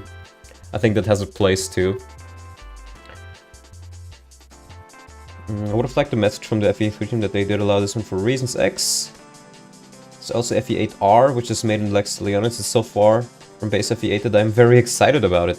Yeah, I saw some of this stuff with Lex Leonis. I've been dabbling around a little bit in Lex Leonis as well. Me and Darkblade have a project or 2 that we're making. Hey guys, check my latest rebalance. I made Fiona, Megan, Lyre, good Kappa. Oh, that reminds me, man. I saw this rebalance. I found it by complete accident on Game Banana. Somebody made an FE10 rebalance, right? And it doesn't even look that bad. Like, okay, you have a couple of PRFs. You have, like, Bolt Axe. I wanted to do Bolt Axe. You have Rune Swords. I wanted to add those.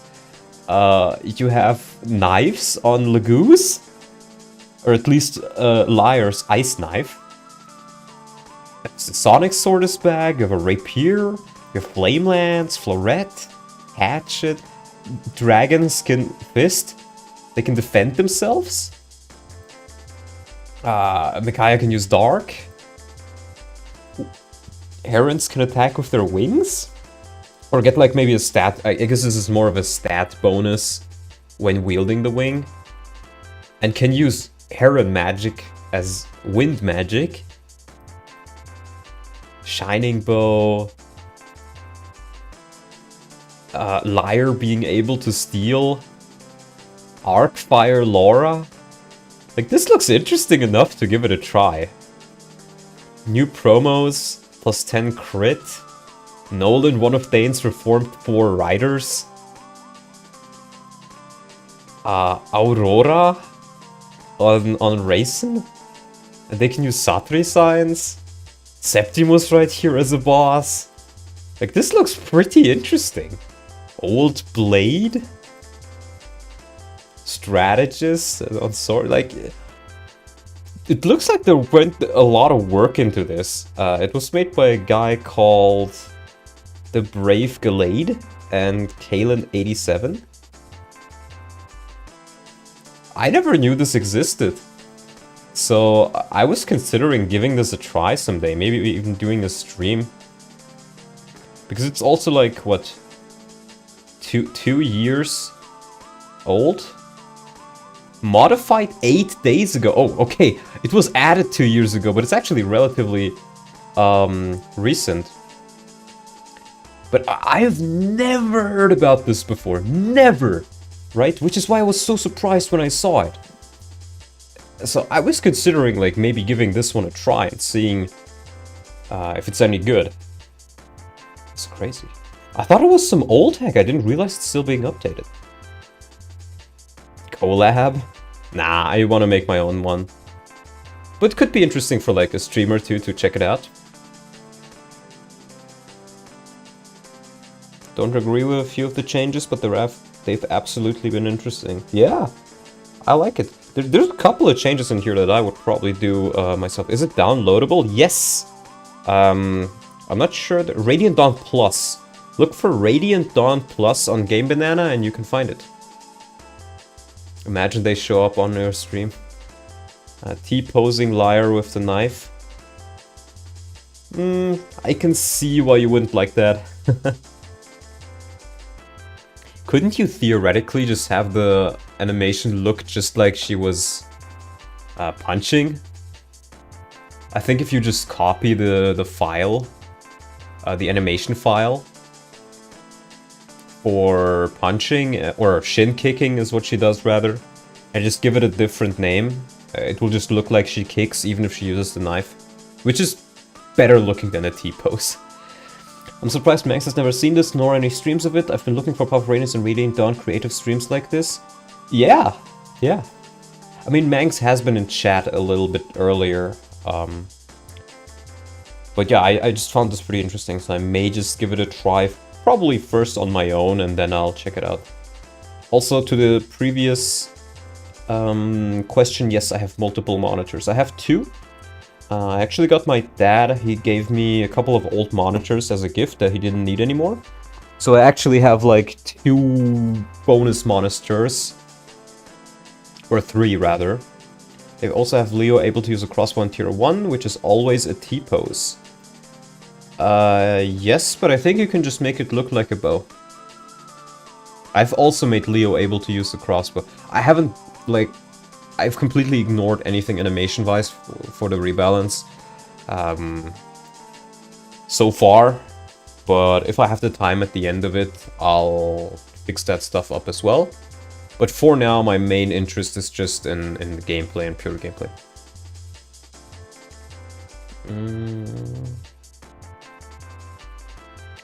What else do I want to say? Yeah, so... I have 2 monitors right now, but I ordered an adapter for my graphics card so I can do a 3rd monitor.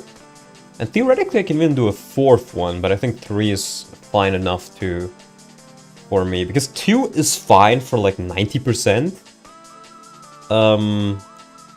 But 3 is very nice for modding, I found. Whether it be something like this, or if I'm modding Victoria 3, or if I'm doing something else, like... Mainly modding, though.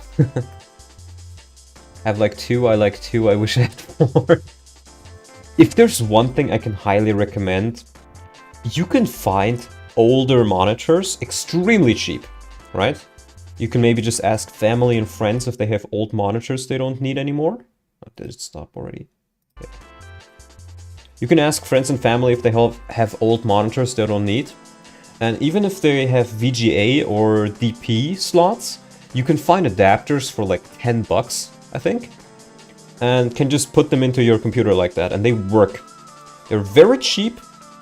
Like, and for a third monitor, you don't need like the highest tact rates, you don't need the highest quality.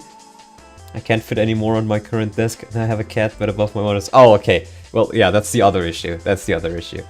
So, which in that case, you do need some specialized monitors if you somehow want to fit them in with like, you know, I have my main monitor, for example. You can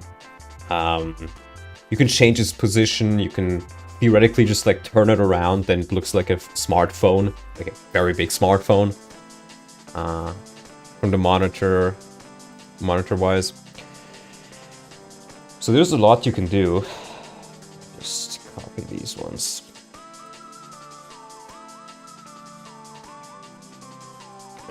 But yeah, if you don't have any room on your desk, well, you don't have any room on your desk. That's as unfortunate as it gets. How many chapters are you thinking of adding to part 1? 0. I'm not planning to add any to part 1. I was heavily considering removing Joffrey's chapters in part 2 and either adding them to part 3 or just making them Dawn Brigade maps in part 2. We'll have to see. If I'm able to do that, it would certainly require a lot of work. I want to see how the Dawn Brigade performs until then, because this is normal mode experience games with higher level enemies. Can we add the jingle from East Origins for when you get an item? I'm not familiar with that. You can send me a link to it on Discord, probably. Let's first change these enemies. We've used B0 and B1, but in case I want to change the deployment slots, I'll keep B3. So I'll use C0, C1, C2, C3, C4,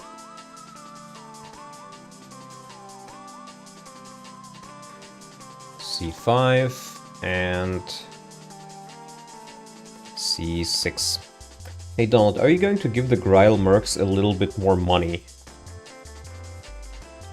Not outright. I was joking, it kind of sounds like in between the Zelda one and the Final Fantasy jingle. Oh, okay.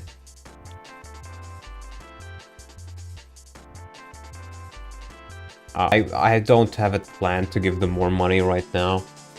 I think it's fine if you don't have that much money, as long as you can still defend yourself reasonably well. I will probably add a couple more droppable items here and there, though. I think that's fine. FE4 remake, but the entire game is one long chapter and the map of the game is the entire world map. New tiles to fill up empty areas. I think that would be possible in Lex Leonis if you really want to do it. Sneed, seed, and feed. Yes, yes. Formerly known as Chucks.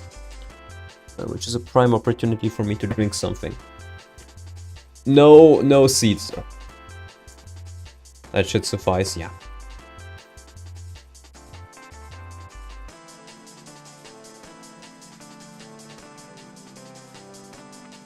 Option to sell Ike's hair to Amy for 10,000 gold, and then you have bald Ike the rest of the game.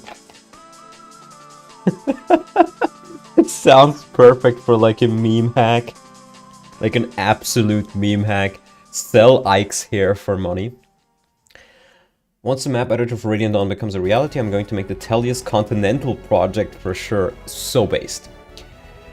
He's pointing out something Radiant Dawn said in game. Black Knight said his aura was gone during the fight with Ike in one chapter. How is that How is it that only Ike can kill him then? Lies. I don't know. Just like the Elite Continental project that Aperoid is working on. Peek? LT is really cool, but no thanks. I'd rather make my own things. Well, not a FE4 meme remake. Well, that's what LT is perfect for, though. Like, hacking is great if you want to change the basic thing, but not make too much changes. But if you want to have a really unique thing, with lots of unique skills and mechanics, then you're definitely better off using Lex Talionis.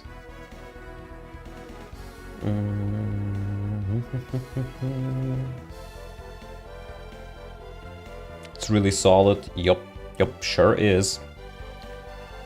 So we have 2 here, let me see. I wanted to add 2 more units to Z05. Z05, 4 more to Z05, okay. C6 is the last one I used. So C7 comes next.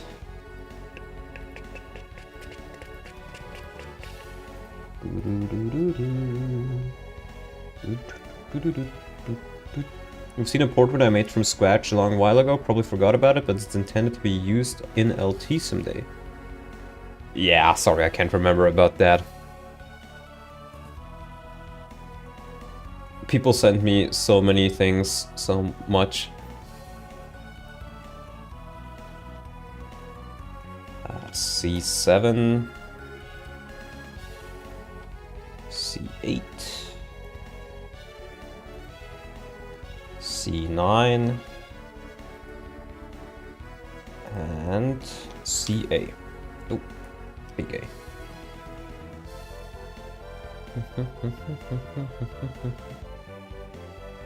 Okay, so now I've added the units and I can reload this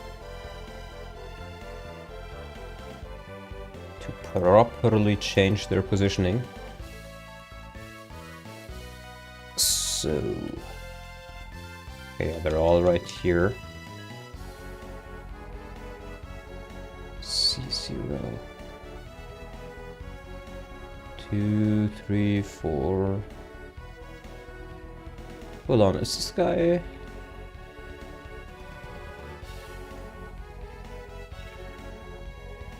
Huh. Okay, that's the correct guy. So we'll try to change this guy. So I wanted 2 to the bottom right. I think I wanted them somewhere around here or somewhere like there. I don't know if you guys have seen the short video that Sal made. I saw it relatively recently.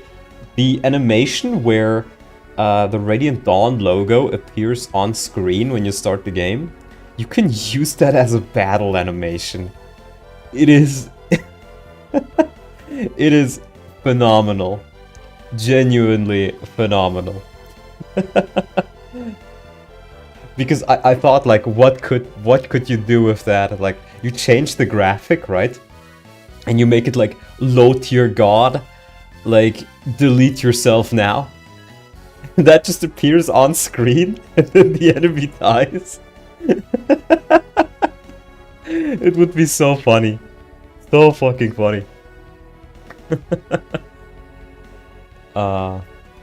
Okay, I wanted 2 of them at the bottom right. I think I wanted them somewhere around here. Let's add them like right there.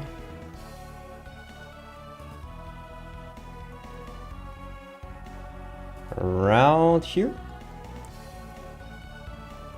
Card animations were so cool, it felt like a waste to have them be rarely seen thing, which is why I'm making cards more useful. And actually, I've made them a lot cheaper. I've used a lot of effects for new stuff. One of the new Thunder Magic animations is from Diginsea going Super Saiyan. One of the Fire Tomes is the meteor falling on 3/8 map tiles. And Bastion had a flare for the dramatic. Cool. Tuners to top right. Yes. I think I wanted them to be like around here.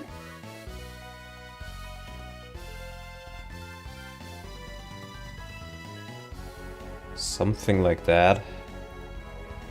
Then we have 2 more units left, which are placed in these reeds. Okay, these 2 tiles. Right there.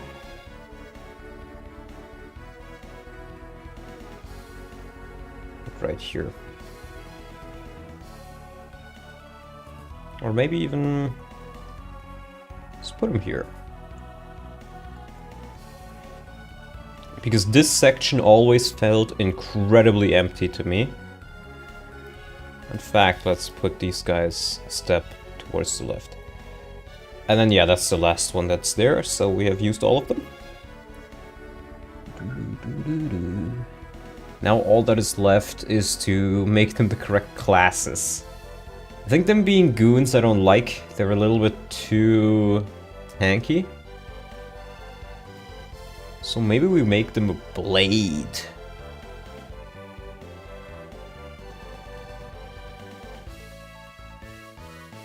Or maybe a swordmaster? Hell yeah, let's make them a swordmaster. We'll give them an iron sword though, nothing too fancy, since I think swordmasters are something you want to be a bit careful with. Iron swords with like using too much because of their crit rate.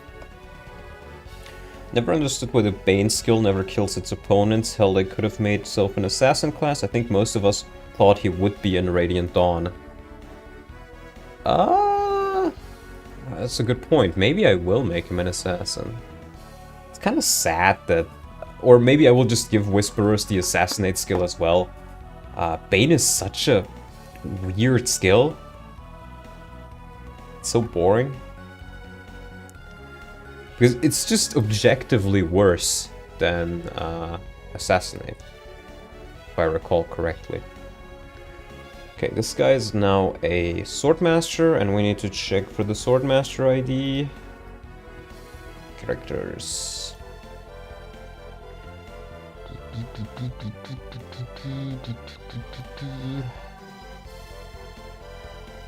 Halberdier, Sniper... Swordmaster, that's 121. There we go. At least Bane is always a damage increase compared to when you wouldn't have it. It never cheats you out of a kill or stuff like that.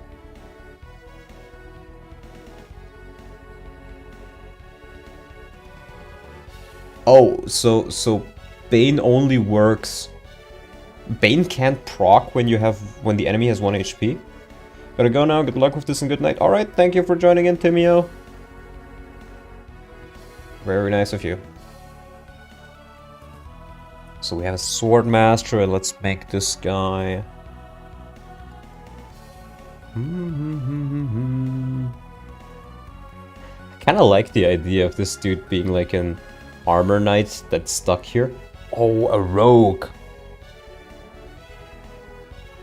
Let's say enemy has 22 HP, you do 23 damage, Bane cannot proc. That makes it a lot better than I thought, but it's still not super good. But you know what, I like this idea. Let's make this a rogue.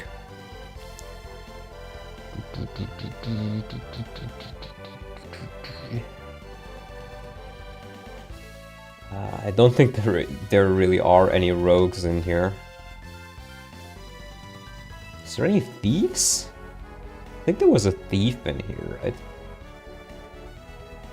They're not used frequently, so I wouldn't mind them being different, yeah. Well, okay, he's part of the goons. Oh, there is a rogue goon.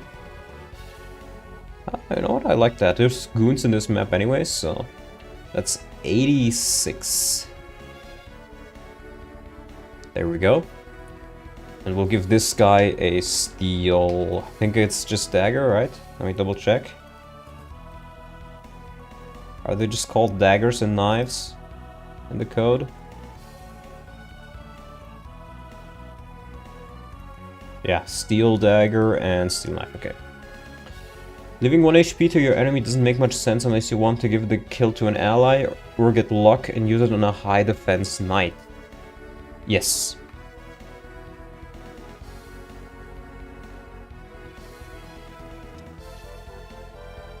Should have had a paralysis effect to it. Maybe, maybe.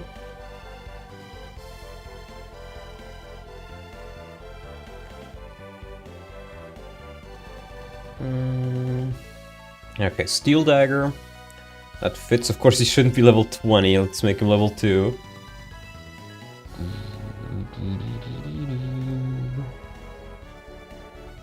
That fits. Then we have 2 more units right here. I like the idea of the halberdier being like the commander of this group. These usually shouldn't be able to attack you all at once unless you're like right here because of the reeds. So it's fine to put a lot of them next to each other, I think. Let's maybe make this guy...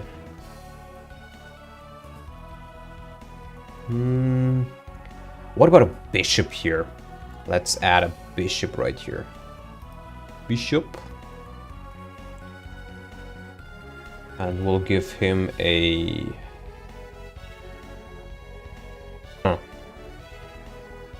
Maybe a physics stave? Maybe that would be too annoying to deal with though. Actually, I think just a mend is fine, or like, I think that's a relive, right? And we need to find the bishop in here.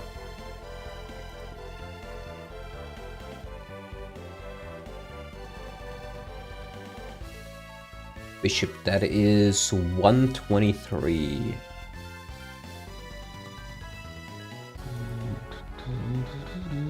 And I also want to give him a shine. Shine. And level 2, obviously. Yeah, that seems reasonable.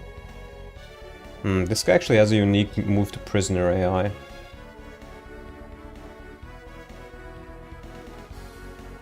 In that case, let's move that guy here. And we'll do something like this, and then we can make this guy a... Do we want another promoted enemy here? Nah, this guy can be unpromoted. Did Radiant Dawn ever have fog map, by the way? Been a while since I played it. Yes, yes it does. There's the map. There's the map. What map was it? Where you play as Ike, and you have to quickly get through the village with Lyre and Lef being hidden.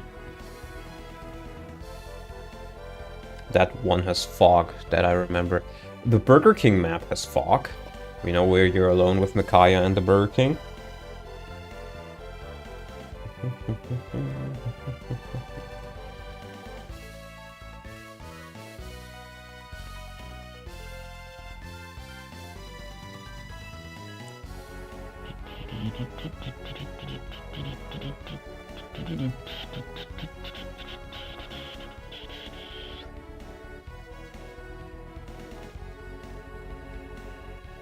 Didn't I add other guys to the bottom right? Also 3-1.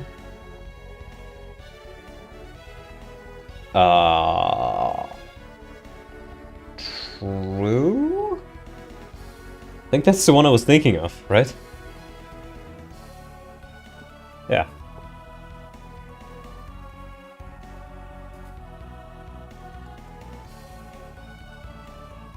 Four one, yeah. There's plenty of maps where you have fog.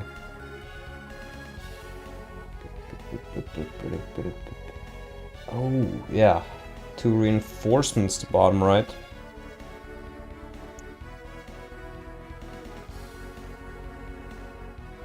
Right, the reinforcements. So you had.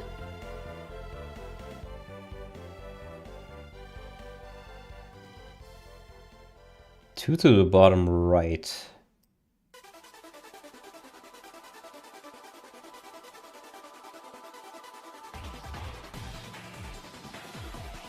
Something like that.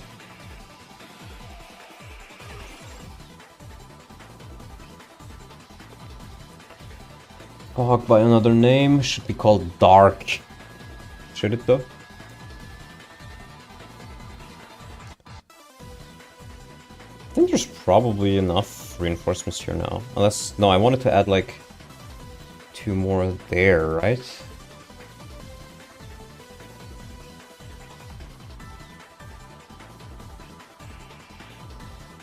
Hold on. 2 to bottom right.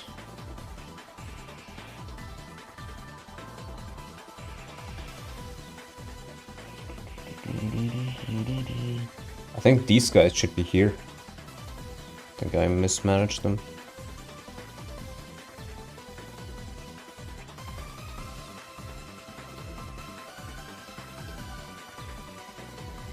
And you're pretty much stuck on the left side of the map. I guess?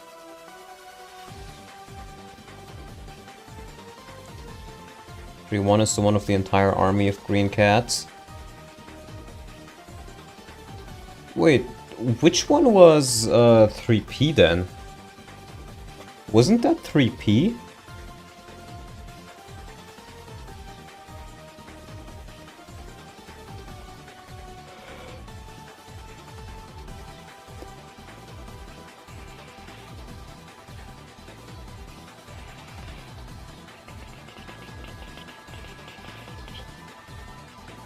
Yeah. Okay.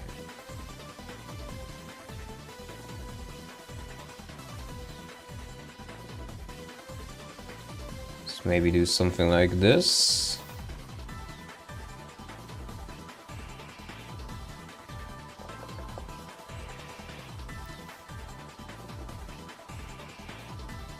Question is, what classes do we want to make these guys? Kind of like the idea of this guy being a halberdier.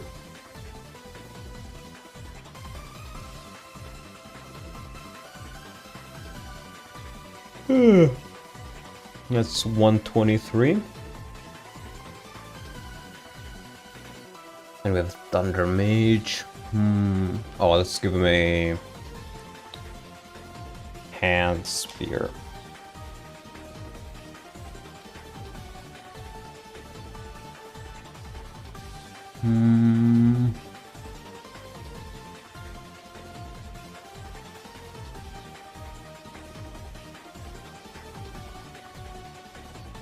Let's maybe change them like this, so he's actually like huddling down in the corner.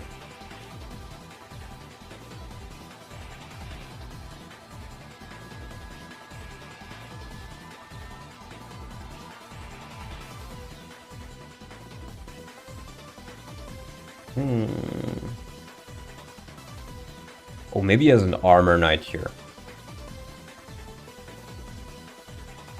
I like it. Let's make it a general. Glory ducks. Which one? I did change them to the Japanese name where they're called ducks instead of, or do, I guess, instead of general. I'm gonna be honest, I don't remember which one is which. Glory was lance, great was axe, and blade was sword. Okay, that's how it went. Okay. So glory is lance. Let's make it a great do, actually.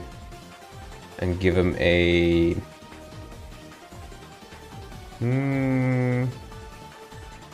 Let's give him a steel... What are they're called? Are they just called poleaxe? They're not called poleaxes, are they? Are they called great axes? Oh wait, I already have it open. There. Let's give them a really... Oh, no, they are just called poleaxe, okay. Steel poleaxe. This guy is supposed to be a tough dude. He's gonna be defending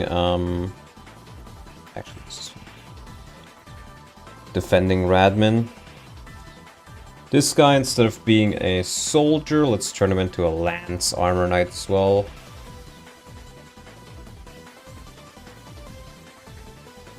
Alright, we need to find the character ID for that.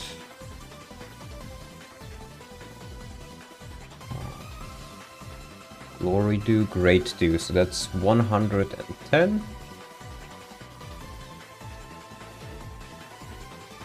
Let's see. What's the AI for not moving?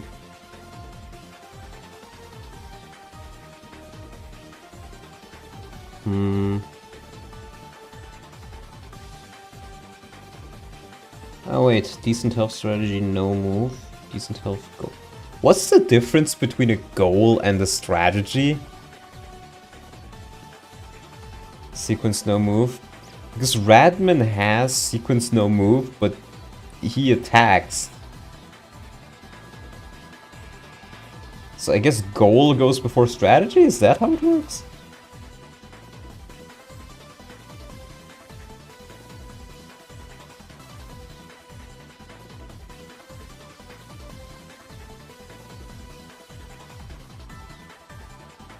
That's very weird.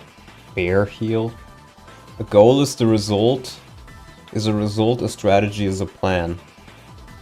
Well, yeah, but what does it mean in the sense of the game? His goal is to attack somebody and his strategy is not moving to do it, but he does move. Or, wait, there's probably... No move probably just means, like, unless something happens. Okay, so this is instant if somebody is in range. I think that's what it was. Goal is to get late, my strategy is sending unfunny memes. One way to look at it. So I guess goal would be if a unit is in range, attack. If nobody is in range, don't move. That makes sense to me, at least. What's the strategy for standing still then? Like, even if somebody's in range, you don't attack.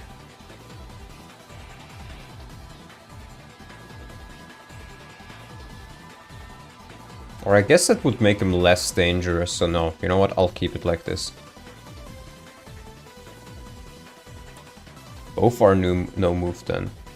Makes sense. If somebody is in range, don't move. If nobody is in range, still don't move. Makes sense, makes sense. Team commander move. That's a very weird strategy. Nearest unit move.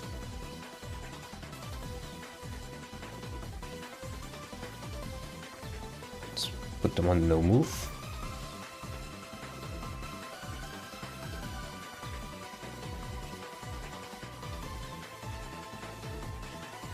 So I don't want them moving around.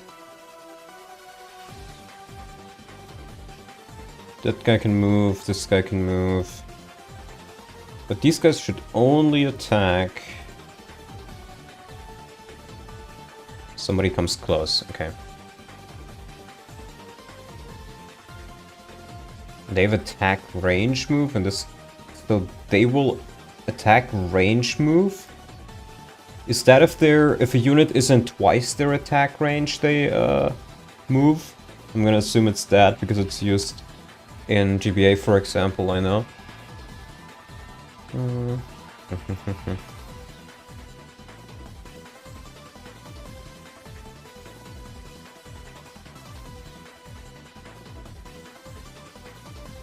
Take a look at the other AI. Yeah, they're all just gonna move towards you. But that's fine, they're gonna be like, I think, right here, maybe? They're within their attack range, or 1.5 or 2, depending on the sequence, they start to move. So that is attack range move? Is 2?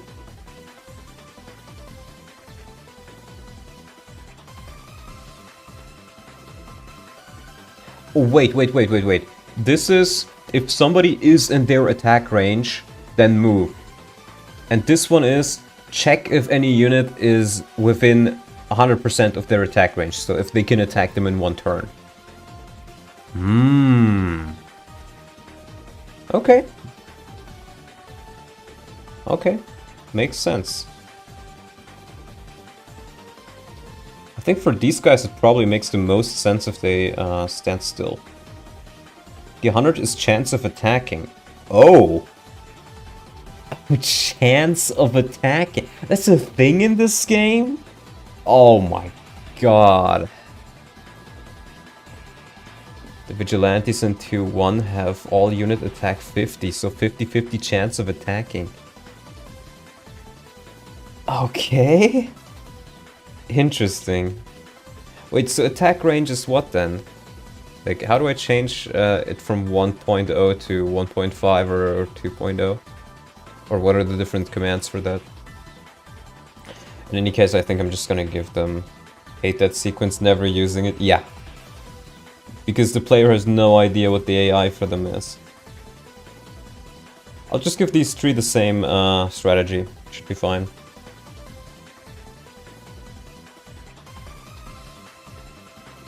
Oh, move to prisoner. That's not what I want him to do.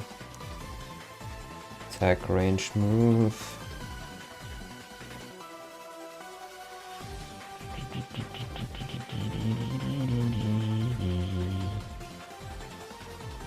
Or actually, I'm gonna make these guys no move, so they only move if somebody is in attack range.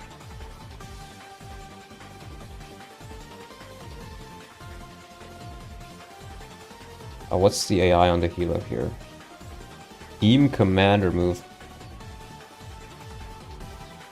In 162 there's a few 2-range move sequences, or 3-2 or so. I think this one is fine though. They don't need to move into. I'll give this guy the same AI as the healer just in case.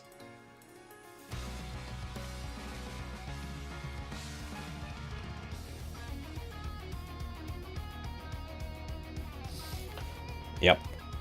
I think I'm fine with that. Let's compile and test this out a bit. Save. You can just adjust them on a unit by unit basis and even change them on certain turns with script files. True?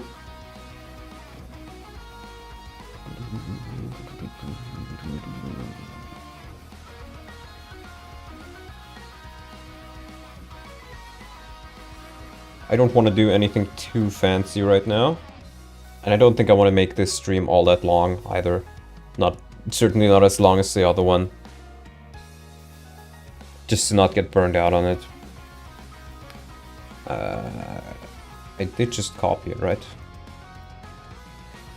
You know when you sometimes you're thinking or saying something while doing something, and then you forgot, like, did I actually confirm that I did this, or did I just stand in front of it and say something before I did it? I've had that happen so often during streams. Or if I'm in a call with somebody and working on this. Can we set Marsh's biorhythm to bad, the chapter mecha join?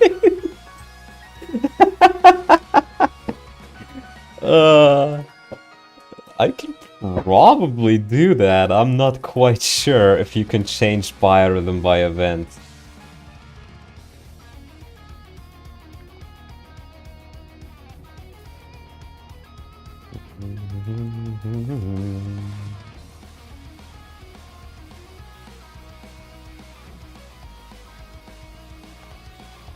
Okay, let's see.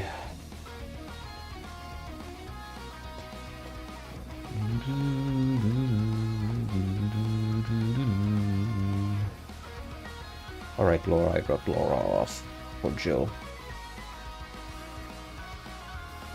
And I don't think I changed this one much either. Sneedhark.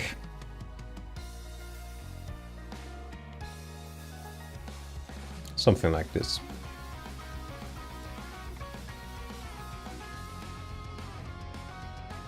Huh?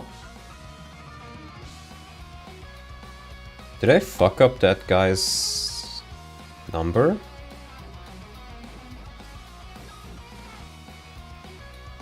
Okay, that's reasonably strong.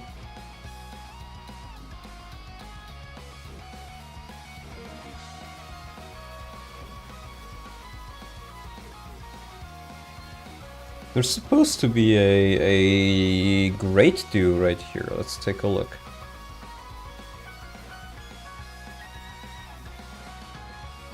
C8.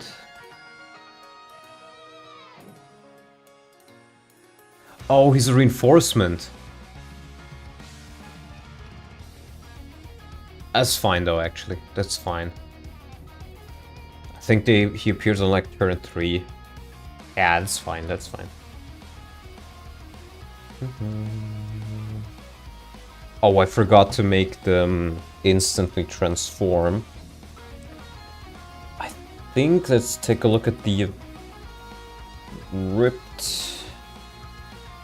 1.5 is where you get Voluk, right? No, that's the one before that. 106? Yeah, that's the one with the concoction, okay. I remember there being some sort of event which automatically transforms Voluk in here. Here. Set unit transform by PID. I think if I just use this, then I should be able to... I probably need to put it in a turn event, right? Define. Oh, I can just put it at the start of the chapter then. Let's see... Where's the Sally stuff happening? I can probably just put it in here. Teki, Horio, Mikata... I just have to do it after he's actually loaded in, I guess.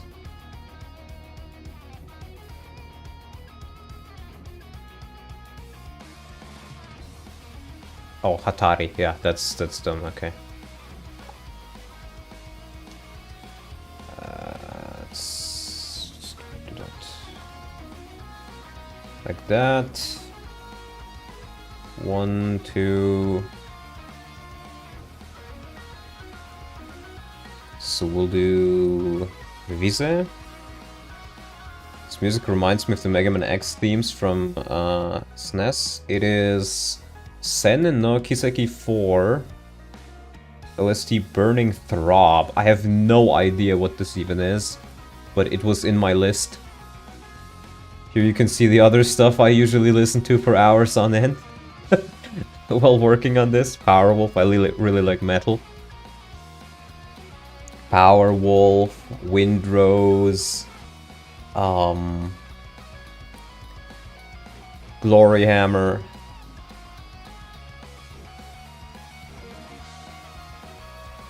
This is Overcome the Rocky Pass from Lacrimosa of Dana. Well, you're wrong.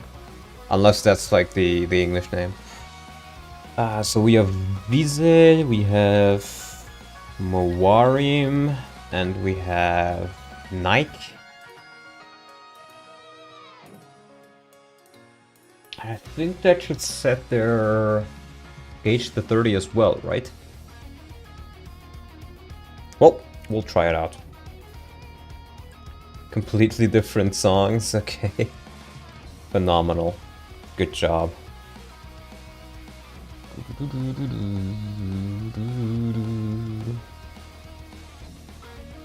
Let's see if that's enough to make them automatically transform. I know Paterino does it a little bit differently. You're fine, I listen to Du Hast and the Hue, I'm uncultured. I like the Hue as well, they're alright. I don't listen to them that much though.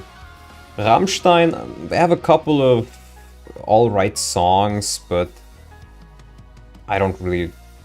I don't know. Setting gauge to 30 is unit set VX8 30. Yeah, but I want to see if this works as well. I don't have to explicitly set the gauge to 30. Because this just tells the game to instantly transform the units, right? If they're on the map. Yeah, that works. Don't need to set their gauge to 30, you can just have them start transformed.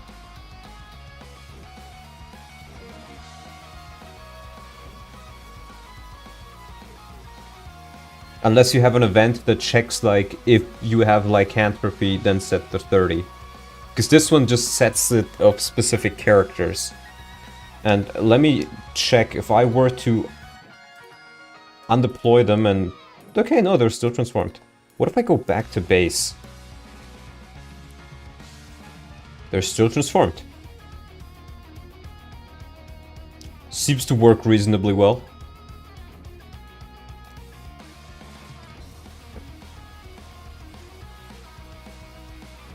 Works enough for me, at least. I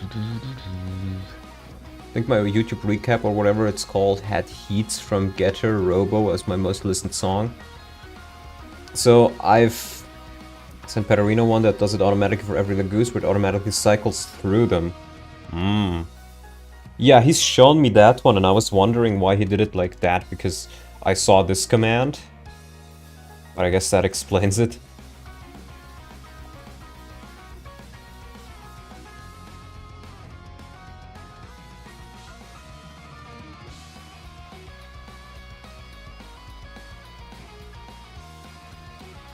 But I have access to the ROM, to the CMU or ROM anyways. So I can just take a look at that. And Peterino has allowed me to use code from there, or take a look at it. Since I am actually helping out on it, I'm doing all the palettes and textures and stuff.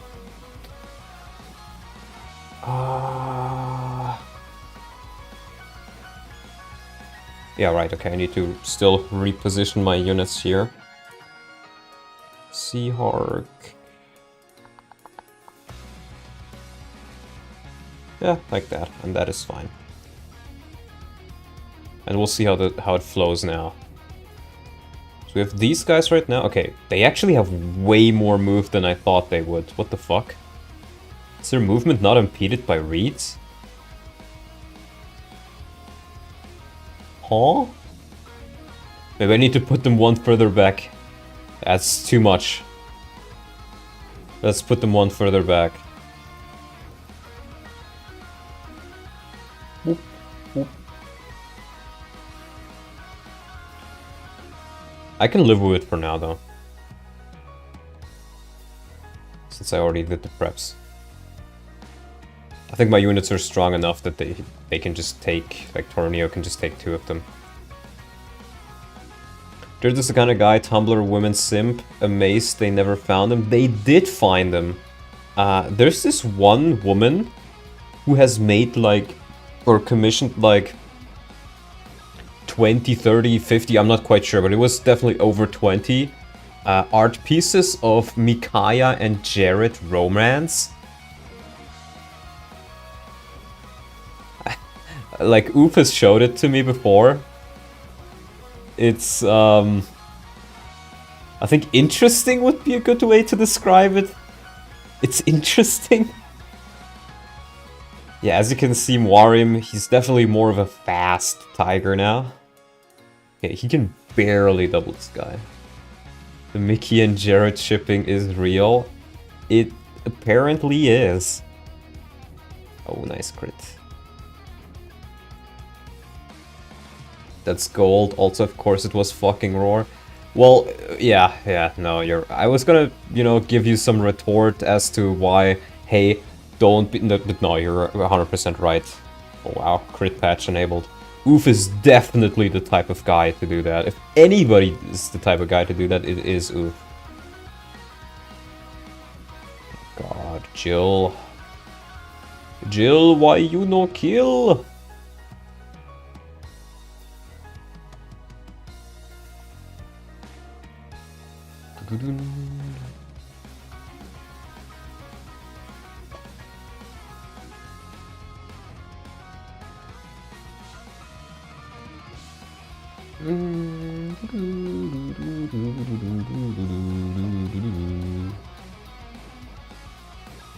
Let's have her help out somewhere around here with Vika. Jill can't normally be used on this map, can she? Yes, I enabled her to be used. I don't like the game telling you what characters you can and can't use. That's boring.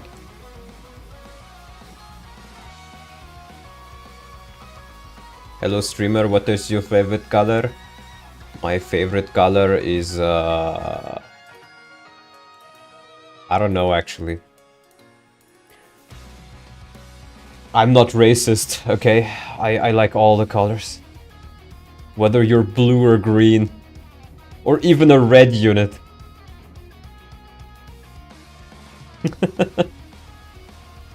Yeah, I think you have a better chance to dodge. Not by much. Mine is neon green. Neon green? With Europe accent, I do not believe your racism claim. True, I am German. You know what they say about the Germans? We're not funny and we're very effective. Red units are just blue units we haven't talked to yet. So true, so true. All units are the same.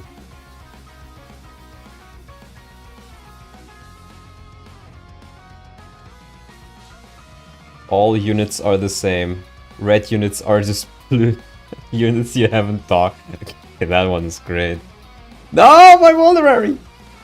Hey Germany, I learned about that place in school. They had some cool ideas. I mean, we're extremely efficient, so yeah, you would think that our ideas about cars and the like are quite efficient. Of course, now you have them not be so efficient because our government is not so efficient. Because it's run by complete idiots. But, hey, that's politics for you. The green units are scarier than red units, honestly. I want to see a shitpost tag where all the enemies are green units on the final map and they rush the only red unit, the boss. And if any of them die, it's a game over. That is a very creative idea. Steve Urkel has a Volkswagen from Germany. Who the fuck is Steve Urkel again? Name rings a bell, but I can't associate it with a name. With a face, rather. Let's use a heal hand on Toronio.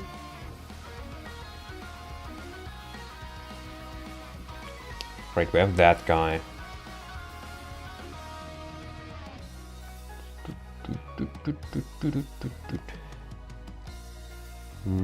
I can actually rescue this guy. Like this. And I can rescue this guy too. Let's do that, like right here. And then we'll keep 2-pack in range. Can do some damage. In fact, like having Eliana here would probably be really good. She can probably do really well against those Vipers, or even just Tormod with a Thunder Tome. Let's keep Warrim here as well. Yeah, now this is a little bit scarier than before. Now these are all still promoted units, they're very strong, so they can get through this relatively fine. Let's see... Oh, she doubles. Giga Thunder.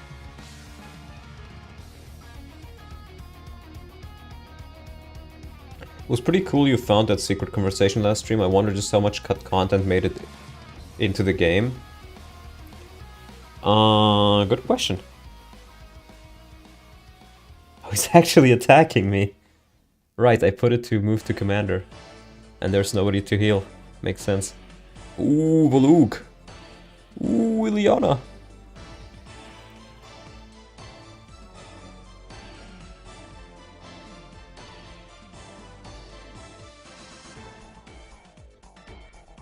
Seto Kaiba duel, let's go.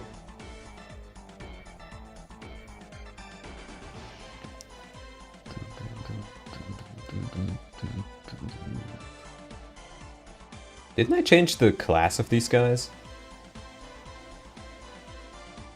I guess I didn't.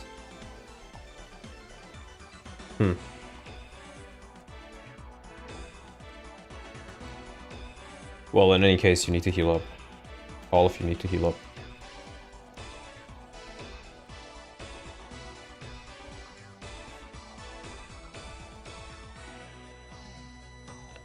Let's drop this guy right here. And have Vika be in range. I think I want to maybe try to increase the bonus EXP these guys give you to encourage you to actually care about them. Shine. Oh, I can just steal his staff. Wait, no, I can't. Oh, his inventory is full. Let me just do this. Here we go. You can just steal his staff if you don't let him heal. That's nice, I like that actually.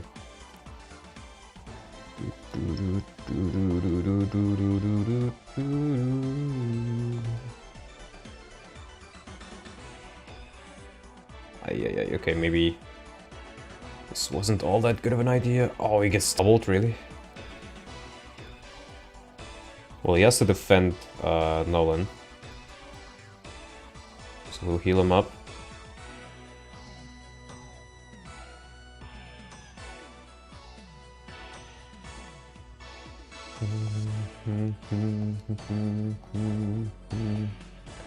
Yeah, this Leo is really blessed, so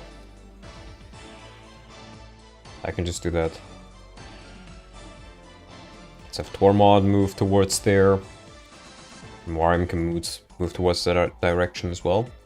If you think about it, that was a lazy way of hiding the content. Put it in the game, but make the characters that activated unusable. It becomes trash data to me, like the devs cut corners. It's not like the dev cut corners, it's... Oh... Wait, never mind, he's fine. It's more so the fact that the devs wanted to include it, but for whatever reason didn't.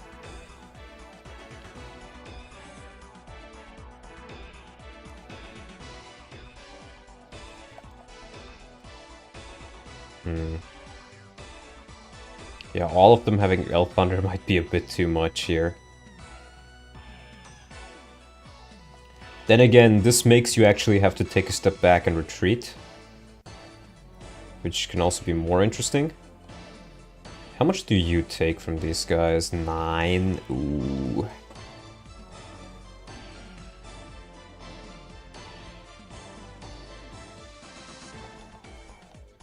Let's put him like right here.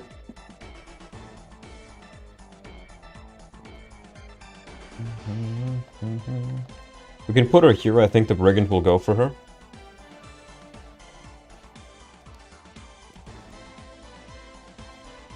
Can even get a hand axe in. Oh, nice.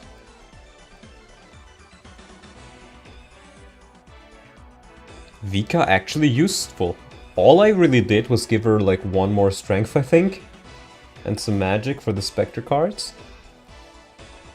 And she's almost got her first level too. You know, if experience gains aren't complete dog water, then she's actually kind of useful. Or usable.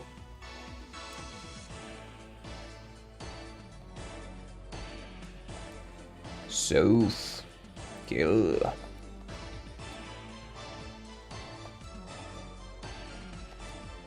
And we'll just heal up a bit.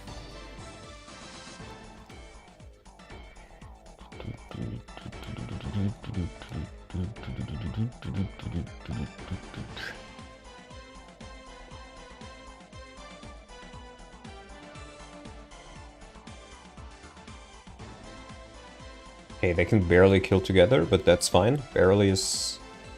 yeah, it's fine. Perfect.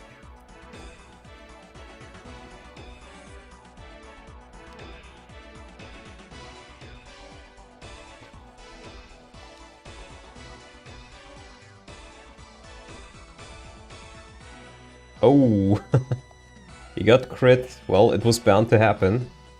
That makes that whole part a bit more dangerous.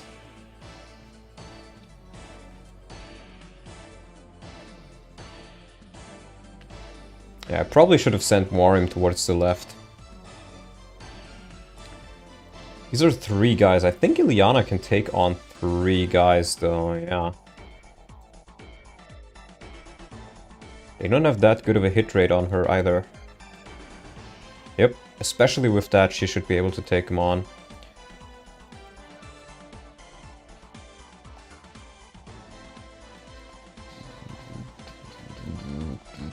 And this guy's a bit more dangerous than the Brigand, so we'll go after him. And Warim has like 1 more turn.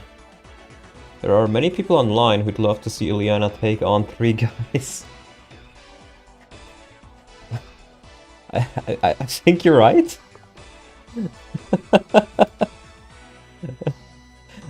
I guess, yeah. If you phrase it like that, then yeah. I guess there are a lot of people who would love to see that. 80% sure this song is from Yu-Gi-Oh! Duelist of Roses. It's from Forbidden Memories. I remember because I played a shit ton of Forbidden Memories as a kid. No, I never got Yu-Gi-Oh! Cards, never was into that. Never was into the anime all that much. Like, I watched a couple of like episodes here and there. But that's about it. But the PS1 game, dude, fucking awesome. Fucking awesome, brother. Loved it to hell.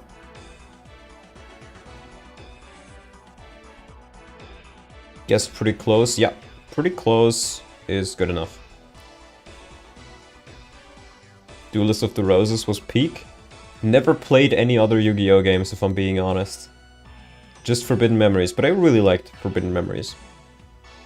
I remember around the time I played it, it was already outdated. So, by the time that happened... Oh, I want to get him in the reads. Yeah, I think this guy's gonna get caught. But if I had just sent one unit to the left instead of everybody to the right here, this would have been a whole lot easier, so I think I'm fine with the balance right here. Yeah, what I wanted to say was, around the time I started playing Forbidden Memories, it must have been like 2010, I think? 2008, 2010? Because I was like... I had to have been around 6 to 8 years old. So I was in primary school. Yeah. Must have been like 2008 to 2012, somewhere around that time, I think. When I played Forbidden Memories. So the Yu-Gi-Oh! Like cards. I know a friend of mine had a lot of the cards. And they had like 50 additional rules that I didn't get. Nor found particularly interesting. And yeah, cards are fucking expensive as well, so... Kiseki doesn't usually reuse, but I could see a early Yu-Gi-Oh! Game doing it. Maybe, I don't know.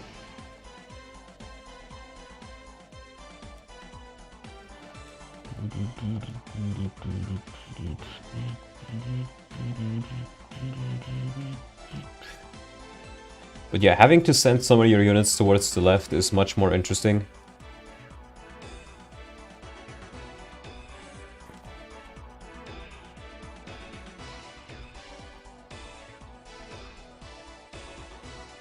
And I can even use another Spectre card here.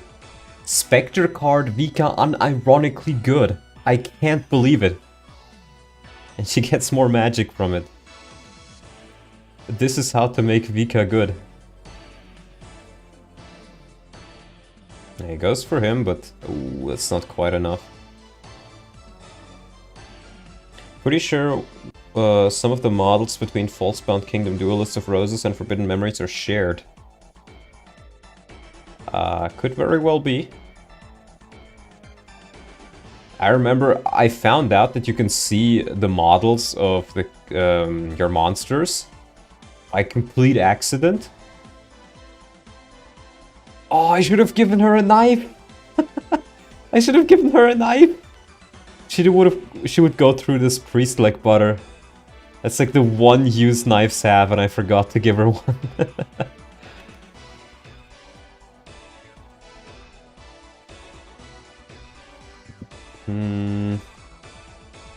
Oh.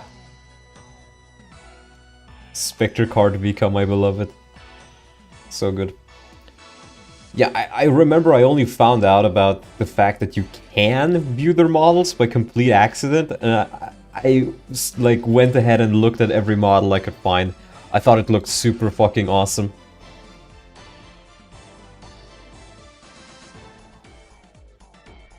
I actually don't remember what AI I gave to those guys, so I guess we'll see in a bit.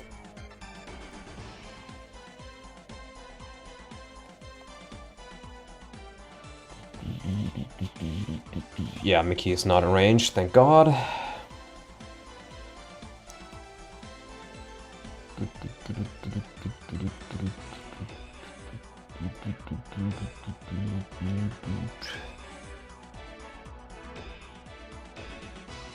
That guy goes to Torneo. Torneo gets a level. That's a Torneo level. Goes for Jill, that's fine. Ay. Scary, scary.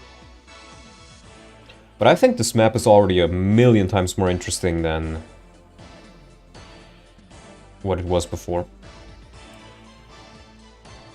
To be fair, I gave Torneo plus 20 across the board to his growths. 1 damage? Oh god, I accidentally made this guy level 20. Oh fuck. Oops. It's supposed to be level 2. I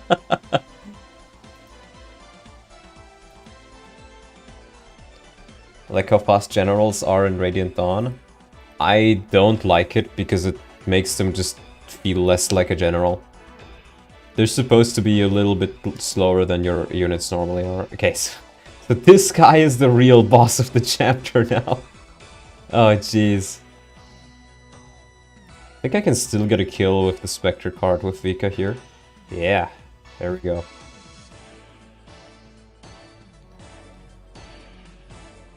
How does Torneo do? Dear God. He could kill that guy. This guy's not supposed to move, though. And this guy's supposed to be left of Radman. Hold on. Huh?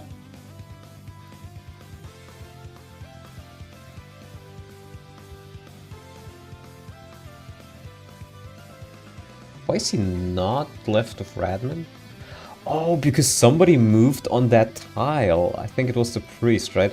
Yeah, he has team commander move.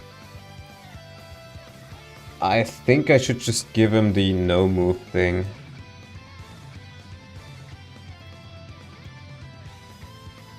Same with this guy. Let's give him no move.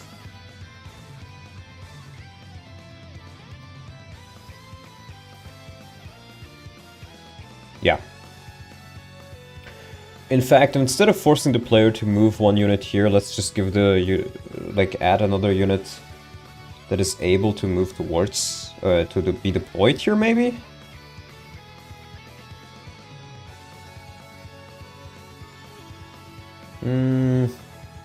Nah. Let the player make issues. Right, I made all of them move if they're in range, I remember now.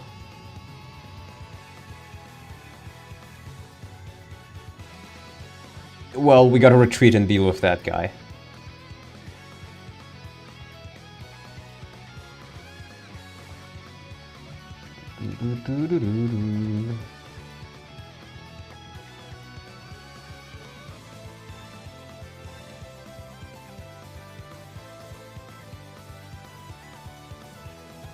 Interesting to see that you can still deal with these guys, but still.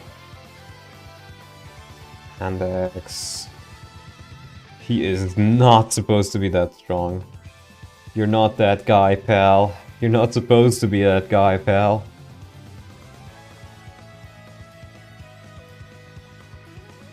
Ooh, maybe I can catch this guy off guard. I think she doesn't have the movement for that. She's like, what, 7? No. 1, 2, 3, 4, 5, 6. Yeah, no, she can't do it. She could only do this, but that's not good enough. This is the Kiseki East song. Yeah, Kiseki, East 9, I think. Monstrum Nox. Blessing Way Extended. That's what it seems to be.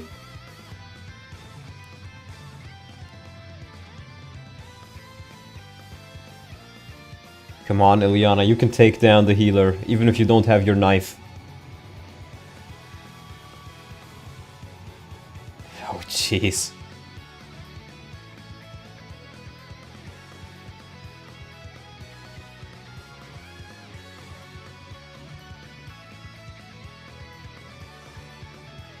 I'll kill him next turn. There we go. You're now in Resolve, aren't you? No? When less than 50% of HP left. Oh, is it 30? I think I might have changed the description, but the main doll change to the skill didn't work. I think it's 30 in the European version, right?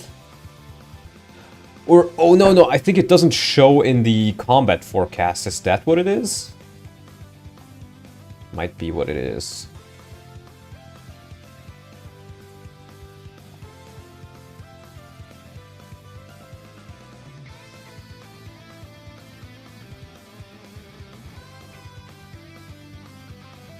Well, Spectre card Vika. How much can you do, Brad? 8 damage, jeez. Oh, she doesn't 1 round at least. Yeah, this... I think I'm fine with the testing phase of this right now, though. He's not intended to be this strong. If he isn't this strong, then you can push forward after this turn. You would lure in Radmin and the others. And maybe I want to make this guy be a little bit further north. Like 2 spaces? Let's do 2 spaces, actually. So this guy be here, this guy be here. Something like this. Yeah. That looks good. So I don't need to finish this, but the general timing of everything is fine, I think.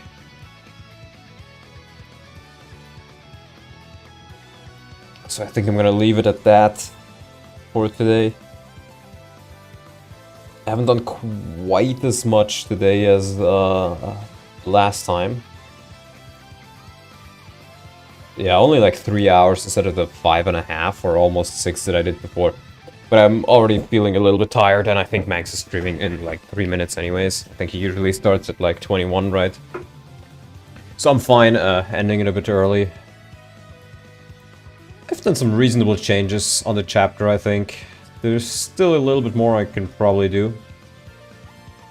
But for now, I'm happy with this, and for the second revisitation of the chapter, maybe I can do a little bit more. It was interesting. Well, I'm excited to see that so many people are interested in it. I thought that most people wouldn't find it that interesting, but I guess they do. So with that being said, I want to thank you guys for watching, and I'll see you guys next time. Have a good night. See you guys.